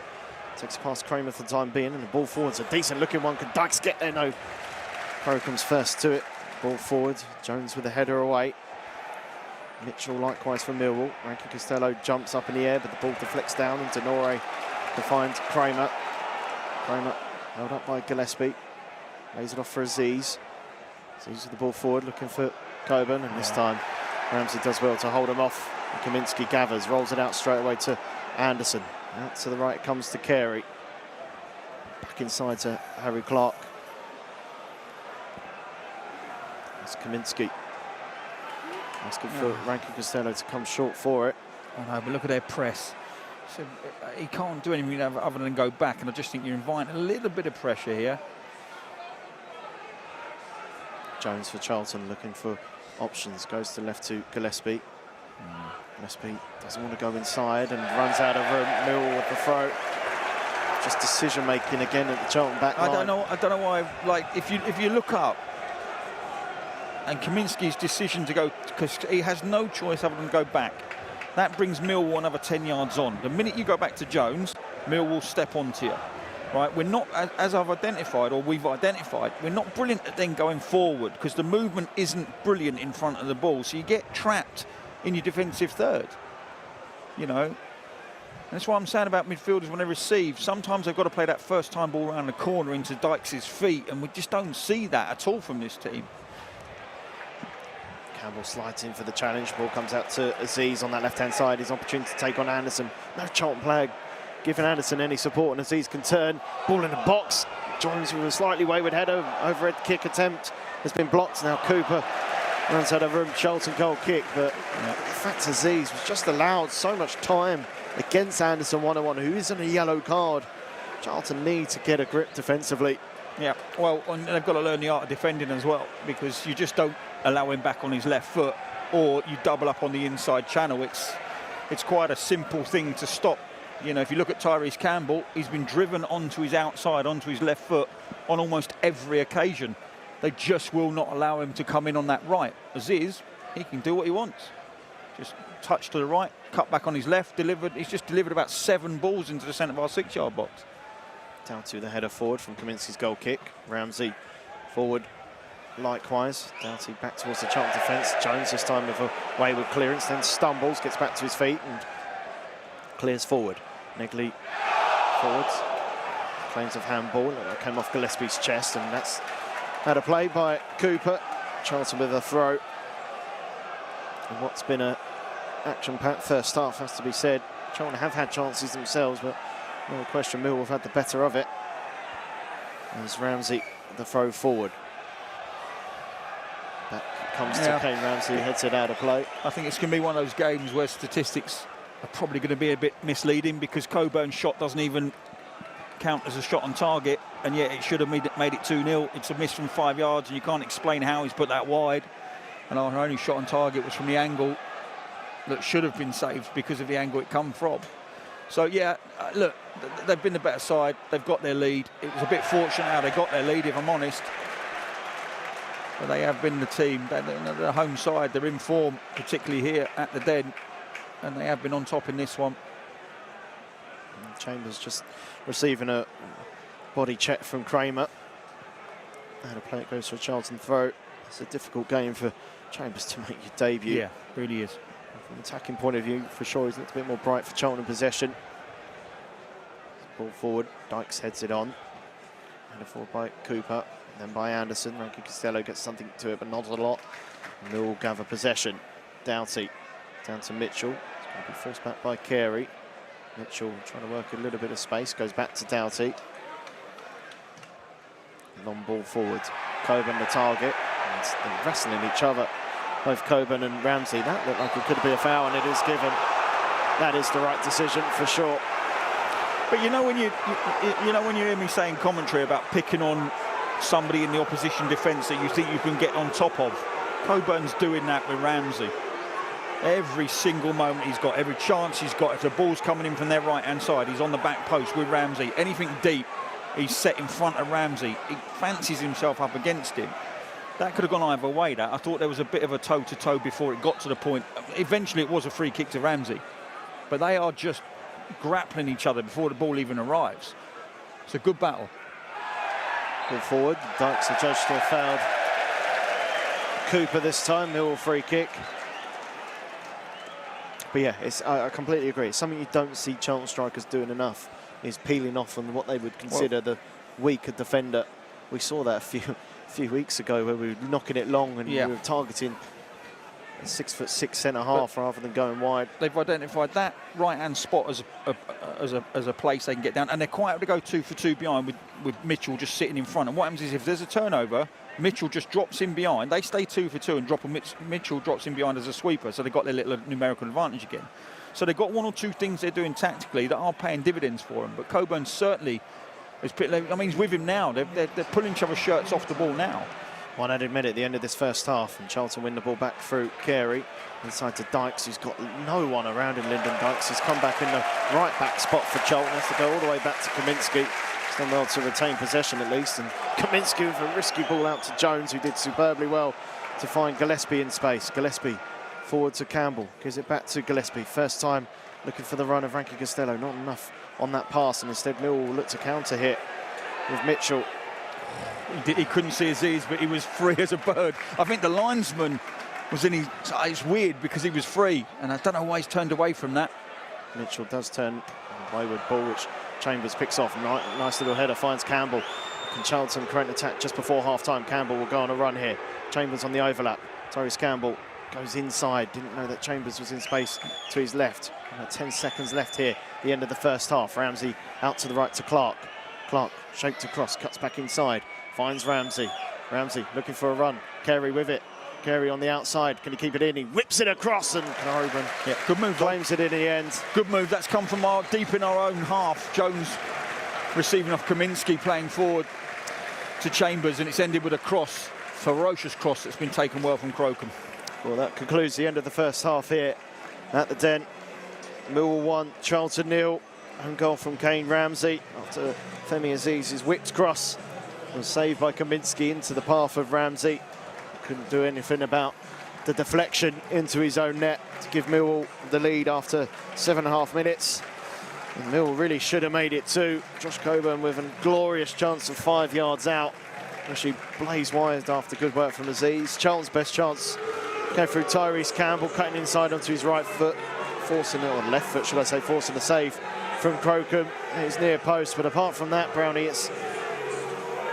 I don't want to say Charlton haven't competed, because they have at times, and there's been good bright sparks, especially going forward, look a bit more lively. It's just defensively, Millwall have certainly, every time they've attacked, have caused us issues, and that may give concern to Nathan Jones at half-time to maybe make a little bit of adjustments here and there.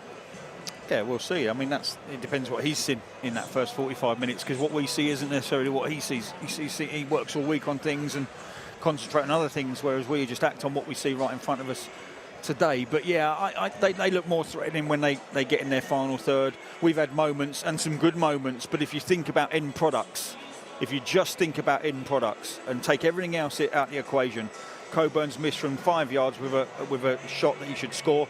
He's had a header at the far post that he should have controlled to get on target at least, and he put it over the bar. They've had the goal itself. They've had the shot from Aziz. So their final third moments, their end products have been way, way better than ours. But I think we have competed to a level that, you know, has kept us in the game, as it were. But the difference being, when they defend properly, which is how we were defending the first half of the season. We just sort of lost that manner, right? And I did say to somebody the other day, you immediately look at the back line when it's getting pumped, and actually it's not just about the back line, it's affected by what's in front of it. And I think sometimes you get impacted as a back player because of what's happening just in front of you. So yeah, if I'm sat at centre half, I'd sometimes control that midfield a little bit better at times. And I certainly wouldn't want to keep receiving passes off the midfield and being pressurised by a Millwall side with not enough movement in front of the ball. So there's a few things that Nathan can adjust and work on. It might be personnel, it might be shape, and it might be just a different way of approaching the second 45 in terms of how we play. But that remains to be seen. But at the moment, I think the right team's in front. They've deserved that. They've been the better side. And it's down to us to respond and find a way back into this game. Well, there you are. They're the thoughts of Steve Brown at the end of this first half. Myself and Brandy will go for a short break here on Charlton TV. If you're tuning in by audio, do stay with us. Likewise, if you're watching from overseas, and we'll be back in about 10 minutes' time here on Charlton TV.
Well, hello and welcome back to Charlton TV here at the Den. We're at half-time. It is Millwall 1, Charlton 0.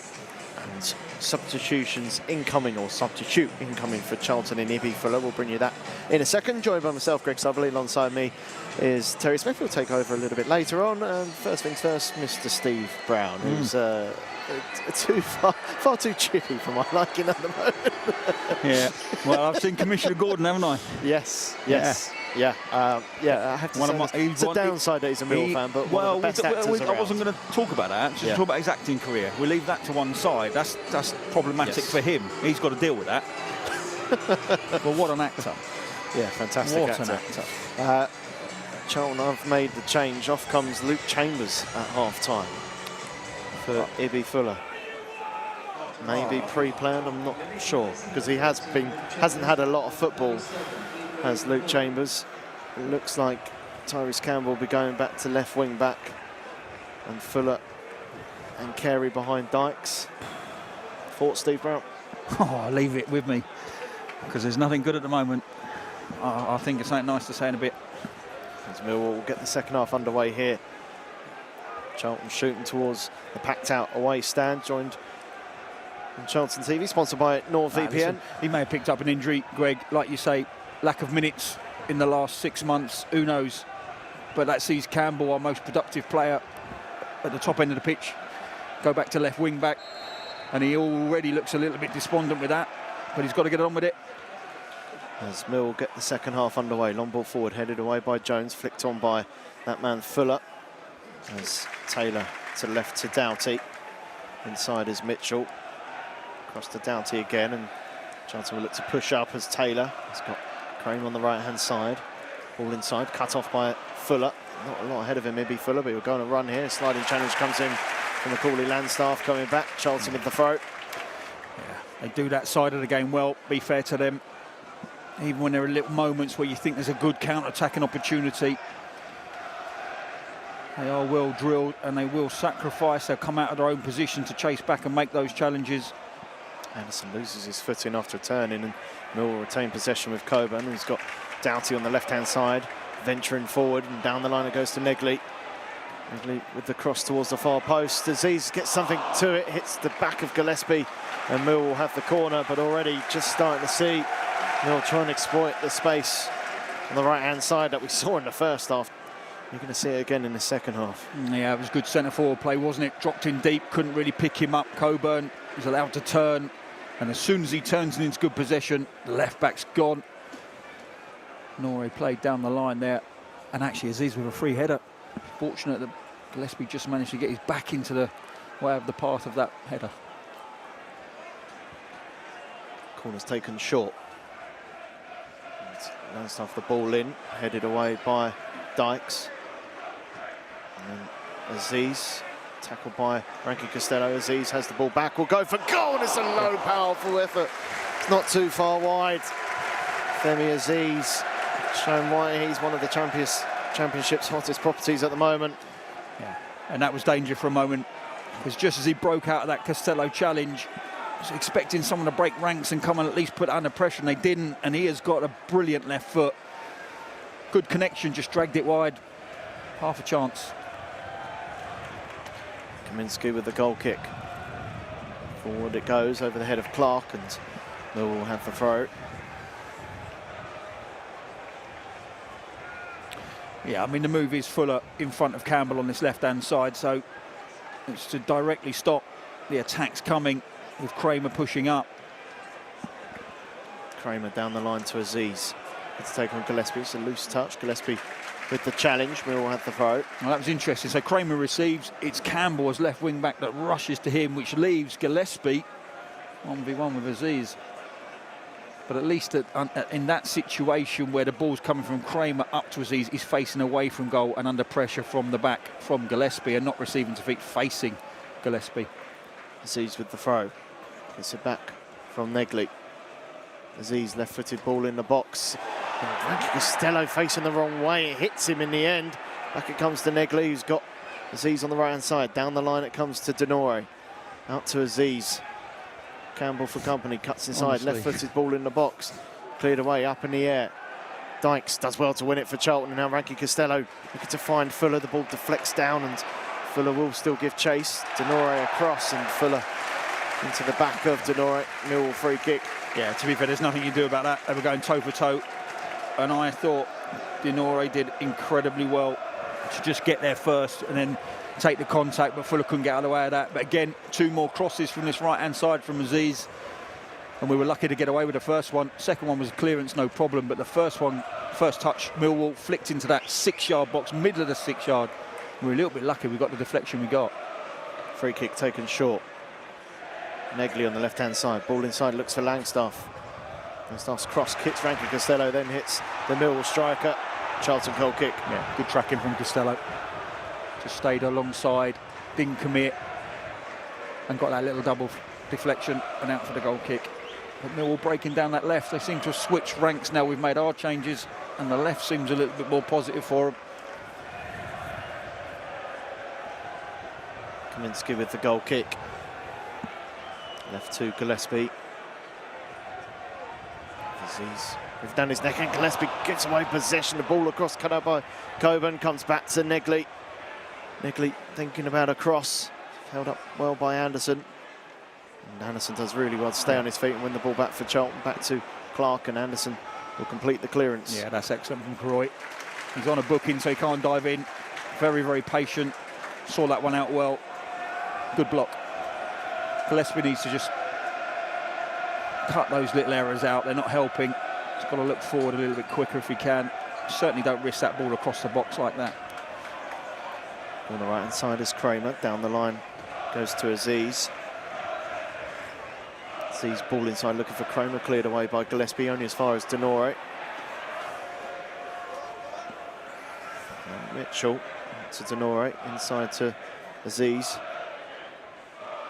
Denore back to Mitchell. Mitchell looks at the 1-2. Ball down the line to Langstaff. Langstaff being forced wide. Now Aziz, left-footed ball in the box is a troublesome one, and Clark had to head it behind. Millwall corner. In truth, I've seen him a couple of times this year. I think they're going to do well to hang on to him in this window, and if he doesn't make it out of here in this window, I certainly think he's a target for somebody in the summer. Aziz.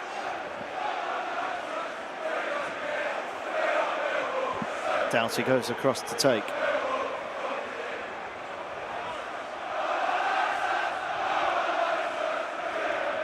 Negley close by for a short corner if they want to do it. Charlton with everyone back inside the penalty area as Doughty whips it in. Dykes heads it down. I reckon Costello will clear it away. Yeah, there's a downside of having everyone back. I get that. We're 1-0 down. You've got to have everyone defending that set piece. But as soon as you go long, you know it's coming back. Doughty now for Millwall. To left to Cooper. He's allowed to advance forward, the centre-half, under no pressure at all. Cooper still with it. Back heels it to Negley. Negley back to Doughty. First time whipped ball in the box. Aziz with a free header, and Millwall make it 2. Although they haven't, an offside flag, a late offside flag. That was out of shot for all of us here in the press box, and we all breathe a huge sigh of relief. Aziz is offside. Yeah, he's coming on the wrong side of Campbell. If he'd have come in front of him, it'd have been okay, but that is an incredibly good delivery. And actually the timing of the header and the direction of the header was superb, but he goes the wrong side of Campbell. He should go across his front shoulder, and he goes on his outside shoulder. If he goes across on the inside on Campbell's right shoulder, it would have been a wonderful goal. But he elected to go on the outside, which is very unusual. Another let-off for the Charlton. Well, the one I would never be critical either, I've got to say, of Tyrese Campbell if he got done on a cross. The lad's not a left back, he's not a left wing back, and he's doing a job for the team. He's being asked to play there, and what will come with that are certain aspects of the game that he just isn't capable of dealing with. And so I can absolutely forgive him on that side of it. It's a risk that you take as a football club if you play him there. But he's got away with this one. Well, Kaminsky has got what we would call an injury. I think this is a tactical one from Nathan Jones. And he immediately called over the Charlton bench. I could see Reece Burke warming up. And preparing potentially to come on. And Nathan Jones looking to make changes because Charlton have not started the second half well. There's a double sub coming, I think. Seen another shot of Gary Oldman. He's alongside Daniel Day-Lewis. So more. It's two of the best actors you'll see. I had to get that in just to see your reaction. I'm not really a star-strucky sort of person, but they're two top English actors. Well, Charlton are going to make a change, or a double change by the looks of things. Reece Burke and Connor Coventry. Yeah. The two preparing to come on. I just think that's a reaction to the start of the second half. You know, they've broken down this right-hand side. Triple change, in fact. Yeah, well, as well. Yeah. So they've broken down this right-hand side. A couple of free crosses into the box. We scramble one clear from the middle of 6. They've had a couple of breaks down the left-hand side that we've managed to defend quite well. Costello and Addison. And then you've just seen that ball delivered. And it, again, when you're seeing left-sided centre-halves drive down the left wing and deliver crosses like that, you know that the opposition's got the upper hand. They had 3 players behind the ball. The centre-half was comfortable driving down the left side of the pitch, and the delivery, whoever it came from, was absolutely spot on. So this is a reaction to, I think, the first 10 minutes of the second half. Gillespie, Carey and Anderson, the free to make way.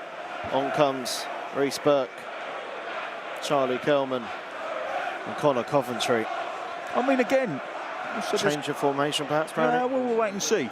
We'll wait and see. But again, you know, we're talking like we're 3 or 4-0 down and we're 1-0 down. So, you know, you roll your dice, you go 2 up front, Kelman and Dykes, you change your formation slightly. You get Campbell back higher up the pitch, which is what I think we're seeing. Looks like Clark's gone to the left side. We'll wait and see whether that's a left wing back role, left back spot. Oh, it's a back 4 maybe. Charlton maybe matching up Millwall as Coventry the ball forwards. Kelman heads down to Fuller, who's on the right-hand side for Charlton. Kelman making a run inside. Fuller looks for the cross instead, and Crocombe's dropped the ball, and the free kick's given. The ball came down to Campbell. But yeah, it looks like maybe a 4-4-2 from Charlton. Campbell left, Fuller right, 2 strikers.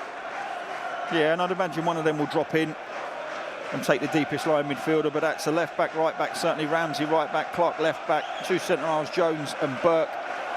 Coventry and Costello as your 2 central midfielders, like you say, Fuller right, Campbell left, Dykes and Kelman up front. So we'll go toe for toe with their formation, see what comes out the other side. But it's worth trying something different. We were on the back foot and defending our box, and it was quite relentless. Crocombe with the goal kick. Burke heads it away. Ball comes down to Mitchell. Under pressure from Coventry. Out to left to Negley. Goes back to Cooper. Now Mitchell goes all the way back to Crocombe. Across to Taylor. Ball up towards Langstaff, who loses possession, ranking Costello. To left to Clark. Clark looks forward, not a lot there, so inside it comes to Coventry.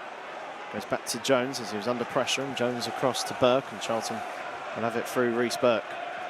Up towards Fuller, whose touch is slightly wayward and allows Millwall possession again as Mitchell switches the play over towards Kramer's over hit, and Charlton will have the throw.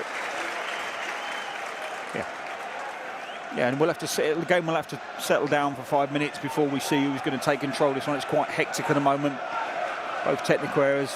You know, you got one in terms of Nathan Jones and his staff, just making sure that everybody gets the change, understands their roles and responsibility, just fine tweaking players that are just moving about, and then you've got the Millwall technical area just adjusting to the change and what they can do to then get on top of it again. Mitchell out to the right is Kramer. Advances forward here, Kramer on the right-hand side. No ball in the box is a decent one which goes beyond everyone.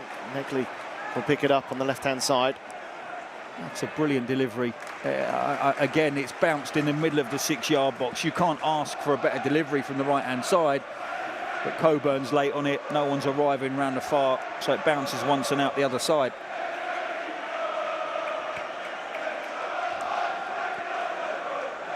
Down to line up for the long throw. As Taylor and Cooper up from the back. Doughty towards the near post. Ball comes down and Dykes has to clear it away. Campbell will give chase as Aziz goes back to Mitchell. Mitchell cuts inside and there's space to advance forward here. Billy Mitchell out to left-hand side. There's Doughty again, looking to take on Fuller. Goes through the legs of Fuller. Doughty with the ball in the box. It's a decent one. Clark with an important header away. Still not properly cleared. And then Burke with the challenge. And Charlton will look to break through Campbell. He's just been tripped by Kramer. But an important header coming in there from Harry Clark. Yeah, I mean, yeah, it's a very important header because we're all at sea defensively in terms of how we were picking up. They had a numerical advantage in the centre of our 6-yard box, which is incredibly unusual to see. So that header was absolutely pivotal in us staying at 1-0.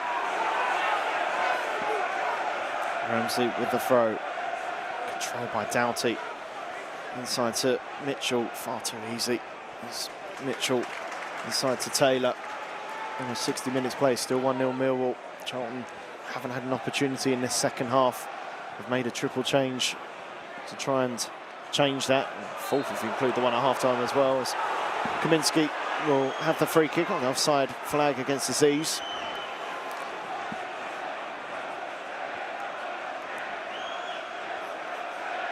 You think about the Blackburn game though, they were seemingly dead and buried out of it.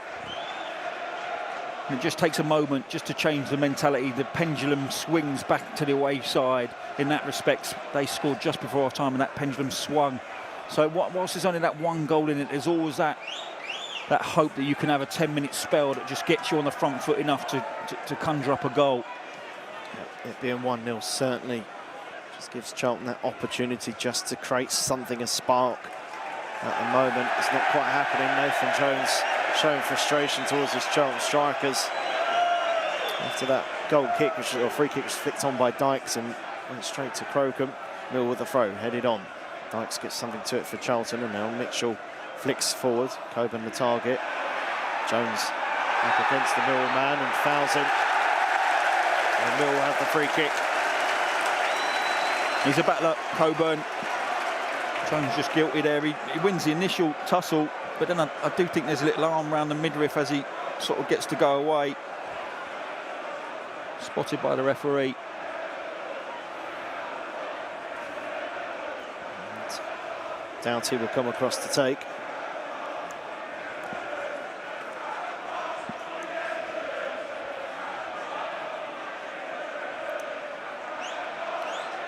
Doughty to take.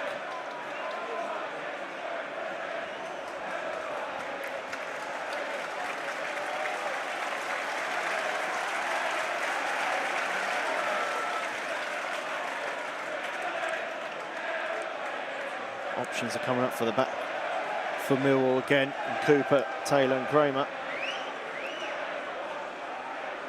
Doughty prepares to swing this in.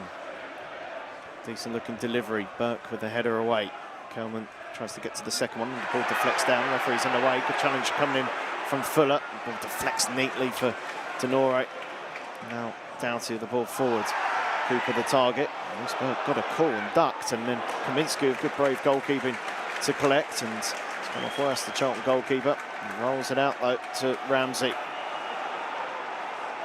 Ramsey inside to Coventry. Charlton just a little bit slow with Taylor out of position, allows Mill to get back, but in possession here, the Addicts with Rankin Costello. Yeah, I get that, but we do need to have a little spell of possession because by and large, we've been on the back foot.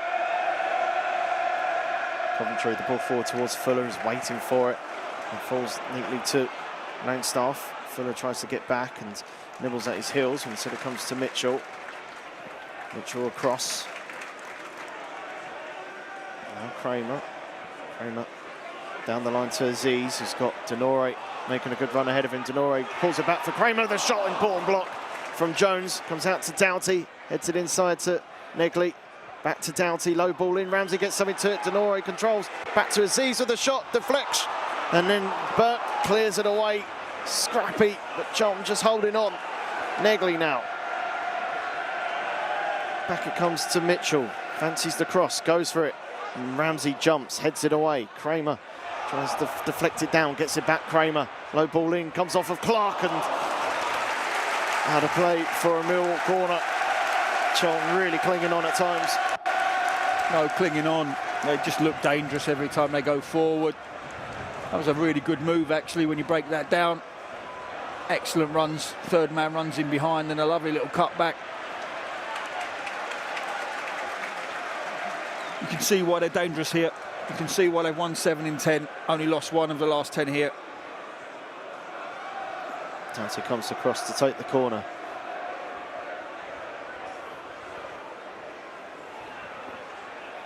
Negley's there for a potential short corner. Instead he lofts it in. It's a header coming in, which in the end Cooper doesn't make great contact with. Or it might be Taylor. It was one of the 2 centre-halves for sure. I think it was Taylor. And I'm not quite sure how he didn't at least hit the target there.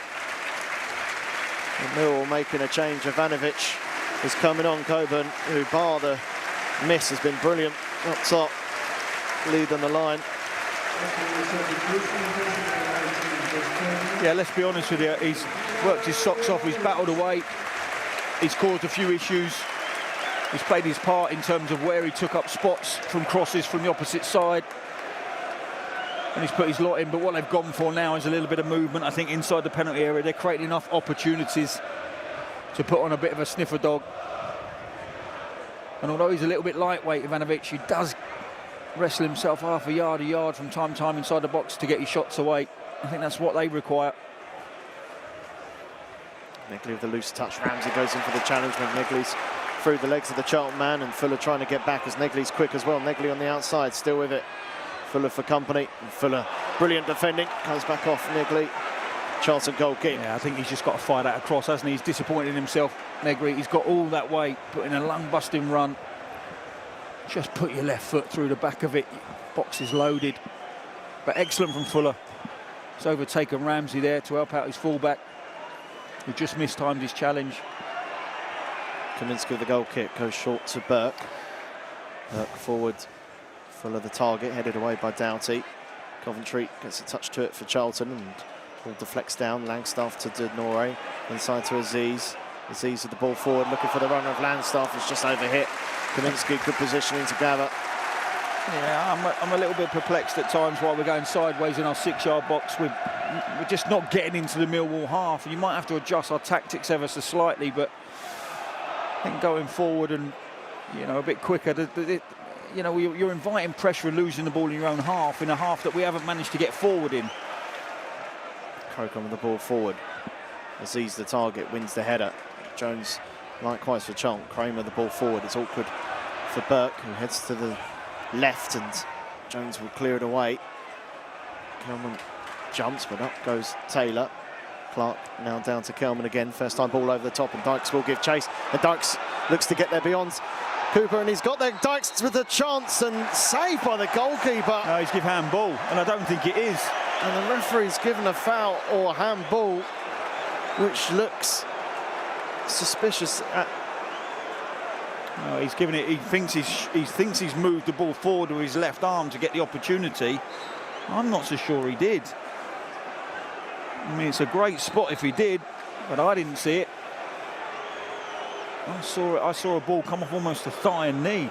I didn't see that either. Oh, that's an incredibly harsh decision. I didn't hear a cry of handball from anyone. And that was a good save from Crocombe, but the rebound was coming out to, I think, Fuller, who would have had effectively an open goal to slot that back into. Oh, that's not handball. That really isn't. That's a let-off.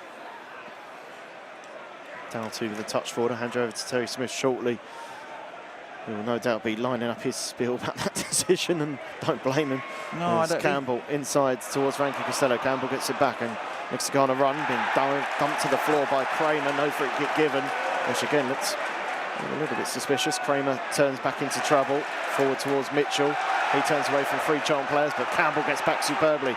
Campbell cuts inside, and Kramer just swipes and takes him out, and that'll be a yellow card. Yeah, I like that from Campbell. I really like his reaction, because I thought it was a free kick to him, and rather than stay down and feel sorry for himself, he jumps up and he chases down. That's a much better reaction from Tyrese Campbell. I love that. Worked hard to then win his side a free kick. Well, Charlton free kick, and I'll hand you over to Terry Smith to lead commentate for us the second half.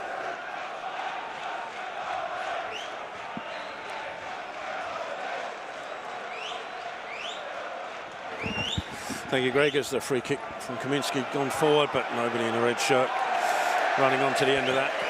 A bit too long in truth, but yeah, it's not where he intended, I don't think. So it's a poor free kick from Kaminski.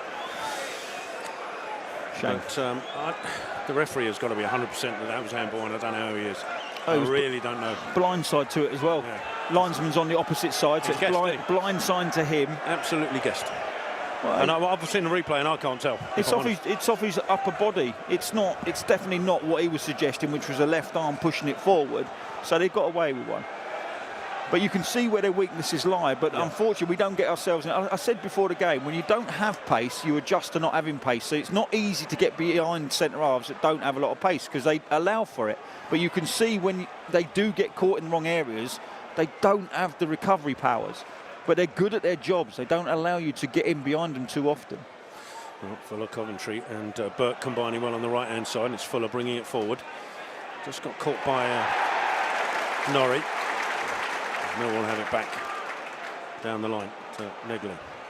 Covered by Ramsey, has to go backwards. Does so.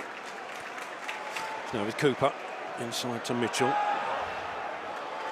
Back to his keeper, Crocombe. He's got Taylor to his right. Charlton pressing. Goes back to Crocombe. And now Cooper again. And to Norrie down the line. The ball goes from Mitchell to Norrie inside to Nigley. Ball forward to Ivanovic, who sees Aziz on the right-hand side in space. And Aziz on that right. Ball into the box. And that's a header coming in from Kramer. It will stay in play. And a diving challenge from Doughty puts it out of play for a Charlton goal kick. And I think the slide from Ramsey might have caught Doughty on the follow-through there. Yeah, that's actually a really good move. And if you want to see a subtle difference, if you look at the movement in front of the ball for Millwall, they move it slick because there's an option, and you'll tend to see the ball move quicker across a back line and into midfield when there's good movement and options in front, and they did that really well in that last phase of play. But even when that ball goes dead on the far side, Doughty just makes a, that's important for a home performance that he makes challenges like that, because it gets a brilliant reaction around. It keeps the home side upbeat and the atmosphere good. There's a Doughty pulled. I'm just trying to see the handball again. It's Cooper on. It's not a handball. Not even close. Yeah, if anything, it's a foul the other way. Yeah, so Greg's insinuating that there's a free kick against, and actually it could be a pullback on Dykes' you're then at a sending off situation. Yeah, I must admit, his shirt back by some distance. It's hit the top of his shoulder. Yeah, it's not a handball. It's above the sleeve line. Yeah, we definitely identified that. It's more what he stopped from happening, because that ball was coming back to Fuller with an open goal. So it's a dreadful decision. But Doughty's back on his feet. It took a bit of a head scrape from the foot of Ramsey as he put that ball out for a goal kick. So it's off the pitch now. And players are taking instructions and fluids on this near touch line. We'll all have to reassemble before Kaminski can get the ball back underway. In the meantime, there'll also be a Millwall change. Coming on will be Yamaku. If that is for Doughty, actually, I don't know. It's going in the wrong direction if it is. Yeah, he's got a long walk back, but he won't mind that at the moment. I'm just waiting to see the board go up. Doughty doesn't look like he wants to come off if it is him, because he's waiting and prepared. And carry on. Kramer with the header from the Kaminski free kick down the right hand side, looking for Aziz. Gets a touch. Can he keep it in? No, he can't. Should be a Charlton throw, and it is. And that change may be able to take place now. Although the fourth official and the Millwall official still unsure about quite what's happening. Coming off, actually. Here's Norrie.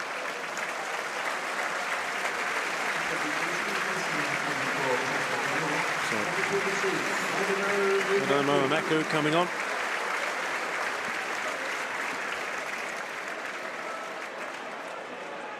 Charlton will restart with a throw on this left-hand side. Clark down the line, looking for Dykes, doesn't reach him. Kramer with the header away. Jones, the header for Charlton. Rankin Costello takes it to Fuller, up towards, looking for Dykes, comes back to Fuller, releases Ramsey on the right-hand side, just inside the Charlton half. Nothing ahead of him, so has to check back inside to Coventry. Again, nothing immediately ahead of him, so it goes back and inside to Jones. As Millwall press, that's a good ball out to Clark. Bit of space for Clark now, on this left. Campbell ahead of him. Rankin Costello making a run ahead of him. It's now Campbell. Now to Rankin Costello on this left-hand side. Trying to make space for a cross potentially, but inside to Clark. He's got Coventry behind. Campbell back out on the left. Campbell does send it across, looking for Dykes. Can't get, oh, he gets ahead to it. Dykes, can Kelman pounce? No, he can't. Ramsey there as well. Ball up in the air, cleared away by Mitchell. Charlton will have a throw on the right-hand side. Burke might leave this to Ramsey, and does. 74 minutes gone, still the home side a goal ahead. Ramsey throws it into Rankin Costello, will get it back, launches it forward. Kelman will pursue it, but I think that'll go out of play. It does. On the right, thrown to Millwall about 10 yards away from the corner flag. The recovered Doughty, former Charlton player, of course, from the left. Launches it down the line. It came out and went back, came in and went back out again from the throw. So Charlton will have a throw now. I think it's not sure what position inside the Millwall half it is. Not quite halfway, but not far off it. Ramsey into Rankin Costello. And down the line, looking for Kelman, beaten to it. Rankin Costello, the first to react though for Charlton. It's a good touch out to Campbell. On the left, Campbell looking to take on Kramer. Campbell inside, oh, it's behind Coventry. And it allows Imaku to take possession for Millwall. Out to Kramer. Kramer's got Aziz to his right. It's a good foot in from Campbell, but it still found its way to Aziz on the right. Up against Clark. Aziz. Kramer on the run. Ahead of him. Ball across the 6-yard box again.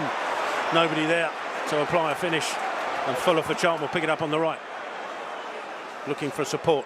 Coventry provides it. Fuller on the run. Up towards Dykes though. Fuller still on the right. Dykes back to Coventry, takes a touch, tries to go down the line, but he's had the ball taken off his toes. Now Imaku comes forward for Millwall. Corner of the penalty area, on the left, into the penalty area, takes a shot into the side netting. Yeah, he wants a corner, he's not going to get one. It's got to go across the goal mouth. They've just had an exceptional cross again. Kramer's produced a few of those in this game. Oh, they've had some great deliveries from both sides that have flashed across our 6-yard box, and they'll be kicking themselves. They've not made the most of those deliveries, but that last passage of play. They did connect, they put it wide. Yeah, and then that one last passage of play, we go up to Dykes, go back to the player that passed it to Dykes, and he gets challenged. That's the difference between the two sides. The options to the player in possession are limited. Coventry and Rankin Costello combine in the centre. Coventry now looking for options. Campbell out to the left. Rankin Costello peels away for him. And now finds Campbell on the left-hand side. Looking to take on Kramer again. Leans into Campbell, but then falls on the ball, and that's probably a handball to Millwall. Yep. Kramer just physically too strong for Therese Campbell. Lands on him. Campbell trying, assuming he was going to get a free kick, doesn't. It's going to be a free kick to Millwall. Yeah, he wasn't up against Kramer the first half, really. Kramer was pushing on, and a large part of the attacks that he had were up against the right side of the centre half, which he had a bit of joy with. But I'd keep plugging away with Campbell because he is the one player. Nathan Jones just trying to gee up Therese, probably almost saying you've got him if you actually take him on, maybe a bit earlier than the last sort of 5 yards of the pitch, to give you space to run into. It's the free kick to Millwall taken by Crocombe. Down the Millwall right-hand side. Headed on by Aziz. Touched inside by Ivanovic, but across comes Burke, but a heavy touch. Takes that ball out of play for a Millwall throw.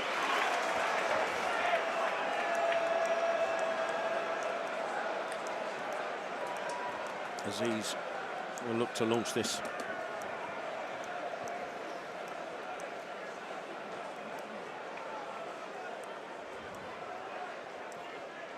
Instead goes short actually to Negley. Back to Aziz. Taking on Clark, who gets a foot in. Clark, and must have come back off Aziz. I couldn't see it. There was a big white bar in the way. So according to the assistant, that's come back off Aziz. And the locals unhappy with that decision. Goal kick to Charlton. Taken out to Burke on the right-hand side, or knock it long. Asking Dykes to come for it, but it's not going to reach him. Millwall have it back with Mitchell. Pressed by Coventry, so forced back to Crocombe. Launches it forward. Down the middle. Jones will jump for Charlton, get a head to it as well, but ball goes into Millwall's possession. It's Nigley with Aziz running on the right-hand side. Ahead of Clark. Ball into the box. Kaminsky this time comes and claims, and he's got a roll out there to Fuller, with Ramsey outside of him. Needs somebody overlapping, and nobody was there, so he's lost possession on the left-hand side. Doughty back inside, shot coming in from Langstaff, blocked away. Mitchell, Dykes beats him to it. Touch back to Fuller, looking for assistance, finds it in Ramsey behind. Again, Millwall pressing, so Charlton have to go backwards. It's with Burke. Forward ball, looking for Kelman, won't reach him. Fuller can't get there either. It'll run out to Amaku, and the pressure from Ramsey goes down. Millwall free kick. Yeah, we just can't find a way to keep possession. If we go long, invariably, I get why they're going sideways on the 6-yard box, because you go long and you've got a back four that's enormous. So invariably you're going to lose that header. My point is, we aren't really good enough today to break through the lines. The Millwall setup means we can't go out to our back line into midfield and create. We've not had too many moments in this game where we've done that. I think there comes a point when you're only 1-0 down, despite being on the back foot most of the game. You just go long and you play to win the seconds, and you play in their half. We find it really hard to get out. Short and quickly to Amaku, was up against Fuller. Goes on the outside, Fuller brushed aside. Amaku cuts inside. Cross takes a deflection, well, shot rather, takes a deflection off the outstretched foot of Rankin Costello and goes away for a corner. Just physically brushed Fuller aside. Amaku took the shot. Rankin Costello launched himself at it, did well to do so. It resulted in this corner on the Millwall right-hand side. 9.5 minutes of normal time remaining. There's Doughty that's come across. Ball swung into the 6-yard box, headed in, comfortable header. Burke didn't react quick enough, I don't think, to Taylor, I think it was, who got there first. Looking to see the number, pretty sure it was Taylor. Just ran across, Burke got there first. Millwall 2-0 up. Yeah. Delivery to the far, and he was just allowed to drift inside. Didn't have to do a lot really, didn't even have to jump, but he's guided that ball low down to Kaminsky's right-hand post, and it's past the keeper before he can get across. But that's just a simple driven ball towards the back. They have been getting a lot of first contacts actually at set pieces today, but you have to compete for 90. You have to be physical for 90. Just a case of Burke not expecting Taylor to run across him, I think.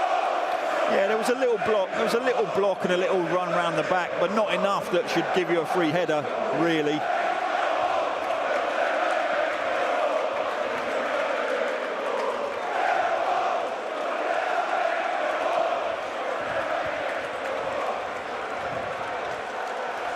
There's change coming in here. Trying to see, I can't see because everybody's standing up in front. Millwall change coming off, I think. Doughty coming on will be Sturge.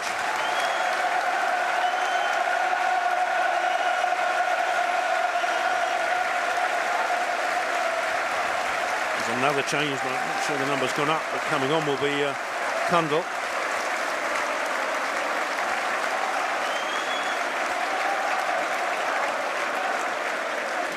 That is coming off, just trying to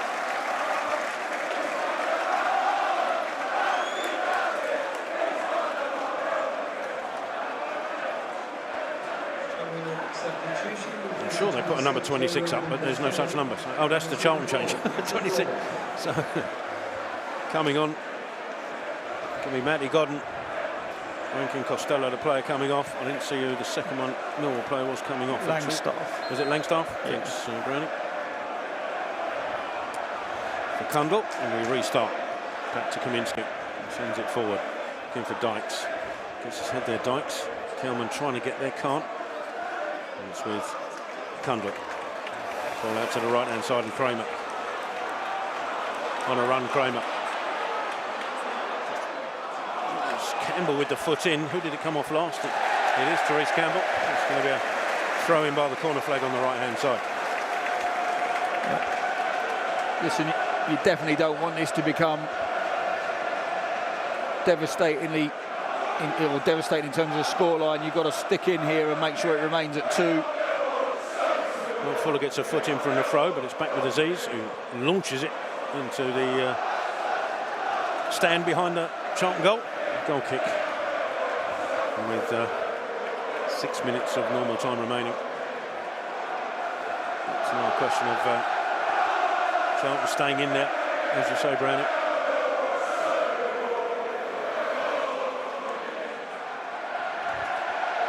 Kaminsky with a goal kick away. Kramer with the header. Headed sideways by Ivanovic to Aziz. Runners ahead of him. Aziz, though, brings it forward into the box, but I think he was expecting a challenge from Jones. Didn't come, and the ball goes out and play for a Charlton goal kick.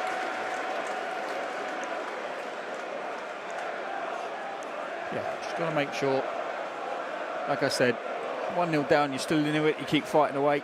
Truth is, we've just not found a way to break through here, whether we will go long, short, through midfield, change 3 at the back, 4 at the back. You know, we've just not. The only one opportunity we've had was flagged up for a handball that wasn't. Aside from that, we found it really, really difficult to create much. Millwall away down the right-hand side again, and again it's Aziz. This time the cross in the box. Ramsey got something on it, but needed the clearance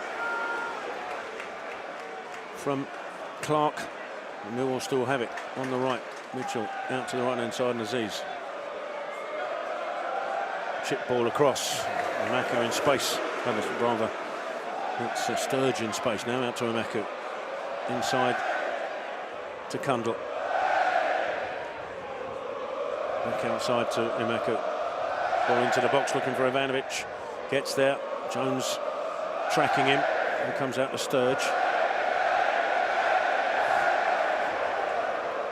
Dykes with the challenge, and it's good work from Fuller. Forces Millwall to put the ball out of play for a Charlton throw.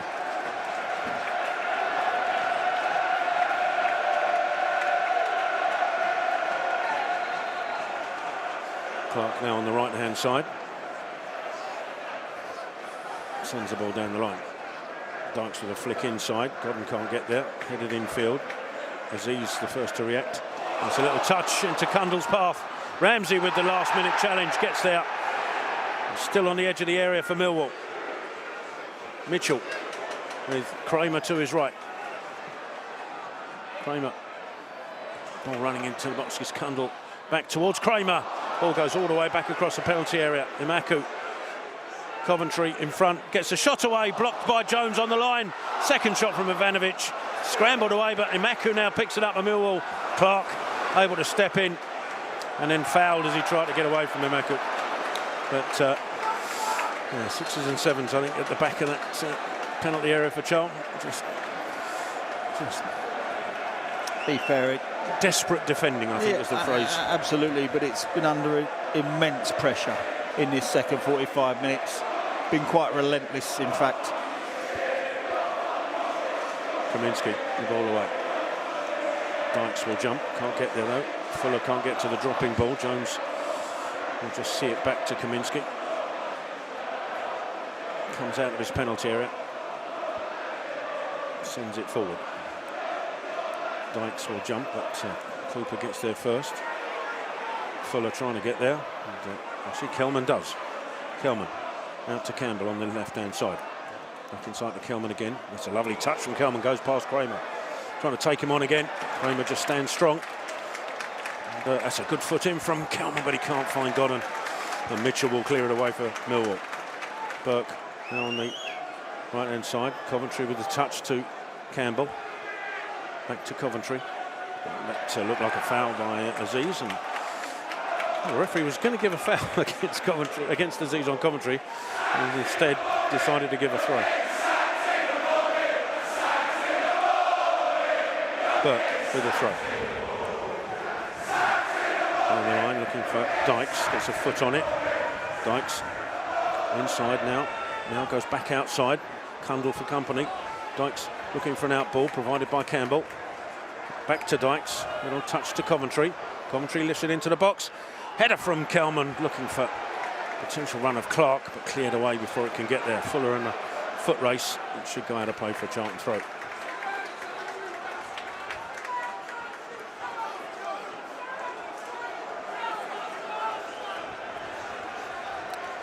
To Ramsey to Coventry. Coventry gets it back. Send it towards the penalty area, looking for Dykes, but there should be a keeper's ball. Comfortable for Crocombe, and it is.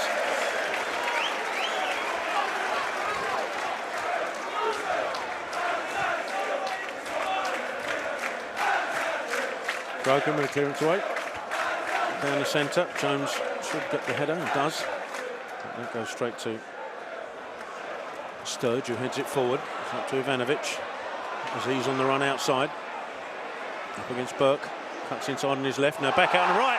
Penalty. Burke dived in. Aziz came back outside of him. Burke took him out. Penalty to Millwall. Yeah.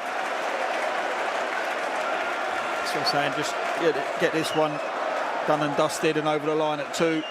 Because you don't want it to turn into this.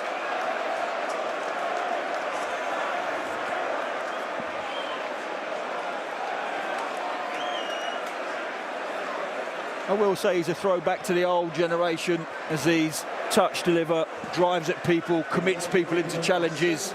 There's none of this get it, sideways, backwards. It's right foot onto the left, deliver. It's drive outside, deliver. If I got space in front of me, I'm going to attack. Refreshing to see. Well, the biggest round we've had today, by the looks of it, is with Millwall players as to who's taken this penalty. You've got Negley, he wants it. Aziz wants it. And Mecca was there as well, and he wanted it. Push Negley away. Aziz still wants it. Now Negley looks like he's won the battle. Captains had to get involved, I think. There should be a penalty taker in the inside, and it should be done and dusted. There should be no need to have a discussion out on the pitch about this situation, but well, it's going to be Negley in added time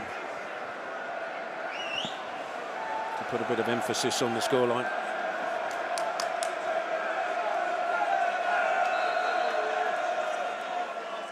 Steps forward, strikes it, saved away by Kaminski. Can he get to the rebound? No, he can't. He's gone in off the rebound. Don't know who actually got the final touch, but Millwall players following it up. It was Kaminski with the save. Negley got it back across. That could have been an own goal as well. I don't know, actually difficult to tell who got the final touch there. Yeah, I'm not. I can't help at this moment tell, but it's a save. Maybe Cundle. Yeah, I think it's one of their players. Yeah, they're giving it to Cundle. Yeah, it's one of their players, but it's a decent save from Kaminski. That could go anywhere. It rolls right across the line. Penalty taker Negri gets to it first and drives it back across the line, and it gets that all-important touch to give Millwall a 3-0 lead.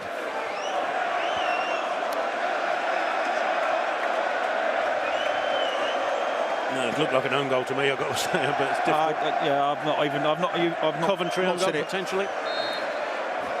In fact, it's irrelevant, really. I don't suppose. Yeah, no, a huge amount. It's, not that bothered tilt, to be fair. Indeed. So after 92 minutes, Millwall have a 3-0 lead here. I didn't see how many how many minutes went up actually. Is it 7? 7? I believe. We had the injury to Doughty, I guess. Kaminski sends a ball forward for Charlton. Fuller can't get there. Dykes looking to, but Fuller will get to the second ball actually. Takes his man on, goes down. Referee says there's nothing in that. Negley brings it away. Out to Kramer. Kramer ball into the box. Ramsey across, heads it straight to Imaku, who finishes for 4.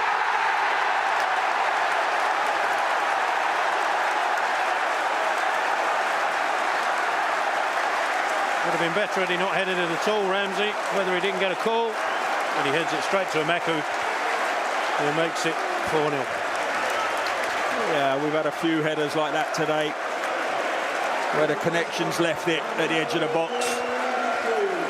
But at 2-0, I just saw some body language. You thought, look, this could go 3 and 4 now, and you can never do that, and you can never do it here. At 2-0, you know your race is run, and you make sure it ends 2-0.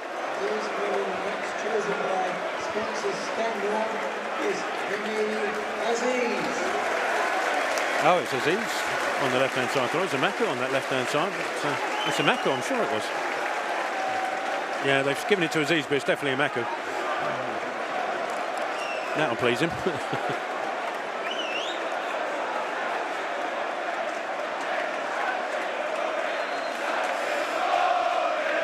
Millwall fans saying second in the morning. That might be the announcer. Kaminsky sends the ball forward. A drift out of play for a Millwall throw. A tussle in the corner between Godden and Kramer.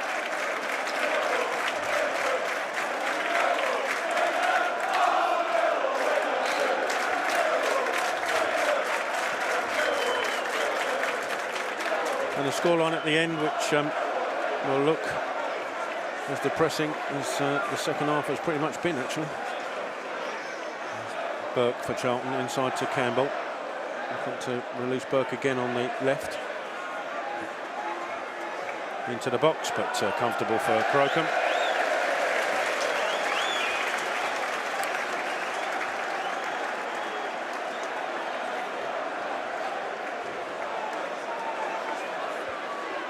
Crocombe with the ball forward. Jones comes out, wins the header. Campbell does well to keep that in, actually.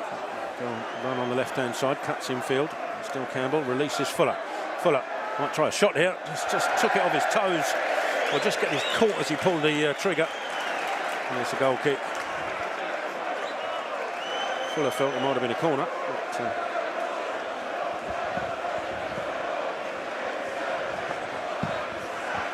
But, end result, it's a goal kick. 1.5 minutes left of added time.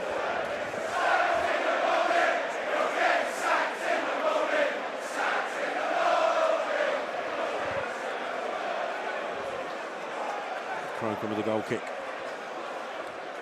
Jones does well to win it. Dykes gets something on it. Kelman again. Godden trying to steer it out left to Campbell. Got too much on it. Goes out of play for a throw.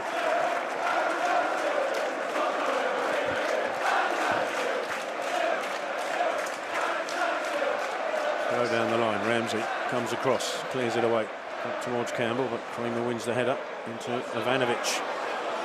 Ivanovic leaves it to Cundall. It's getting pulled away by Coventry. It'll be a free kick to Millwall.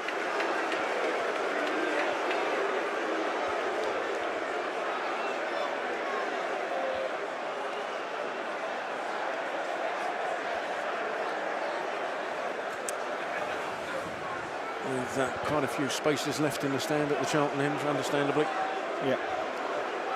Millwall fans have stayed around for obvious reasons as Mitchell takes a free kick short to Nigley. Back out to Taylor, to Kramer.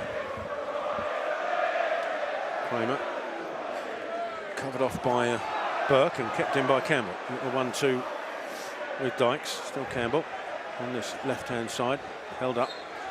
And that is the final whistle in the chastening afternoon, well, morning and afternoon for Charlton. The goal, first goal when it came, I could say was slightly fortuitous in the way it ended up in the back of the net, but Millwall will say they were well worthy of that one-goal lead and a glorious couple of opportunities that went missing before that.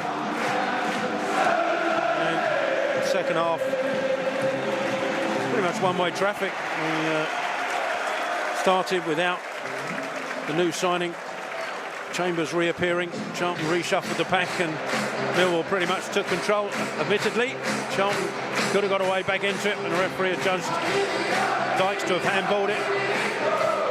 The scoreline at the end, goals from Taylor on 81, Cundall on 92, and then Imaku following up a penalty on 93. Made the scoreline an emphatic 4-0 to the home side, and the curse continues. It certainly does. Yeah, bitter pill to swallow in the end. what I would say is, and I don't mean this to be disparaging, but that was second half men against boys, I'm afraid. They took control of the game, they dominated. You know, the only opportunity I can remember us having was pulled back for a handball that wasn't, but apart from that, Millwall were on the front foot for pretty much 45 minutes, and it was just a case of could they get a second, and when they did, sadly, they broke the back of the Charlton spirit and went on to get 3 and 4. If there's one thing you can never give up on, it's spirit, especially when you come to places like this, because they will just crush you. It just goes to show, you know, they're quite a ways ahead of us in terms of building a championship squad. But we've got to stop making excuses, and we've got to actually get ourselves back on track. Because staying up is ultimately what we've been selling, what everyone wants. And that's going to take a few more victories and not too many displays like that. Well, I'm not going to prolong this agony much further. My thanks, of course, to Greg alongside me, Steve Brown as well, and to Lewis in production. Thank you all for listening and watching. It's been another chastening experience here in Bermondsey. Millwall winning 4-0. Try and enjoy the rest of the weekend if you can. From all of us here on Charlton TV, take care. Good night.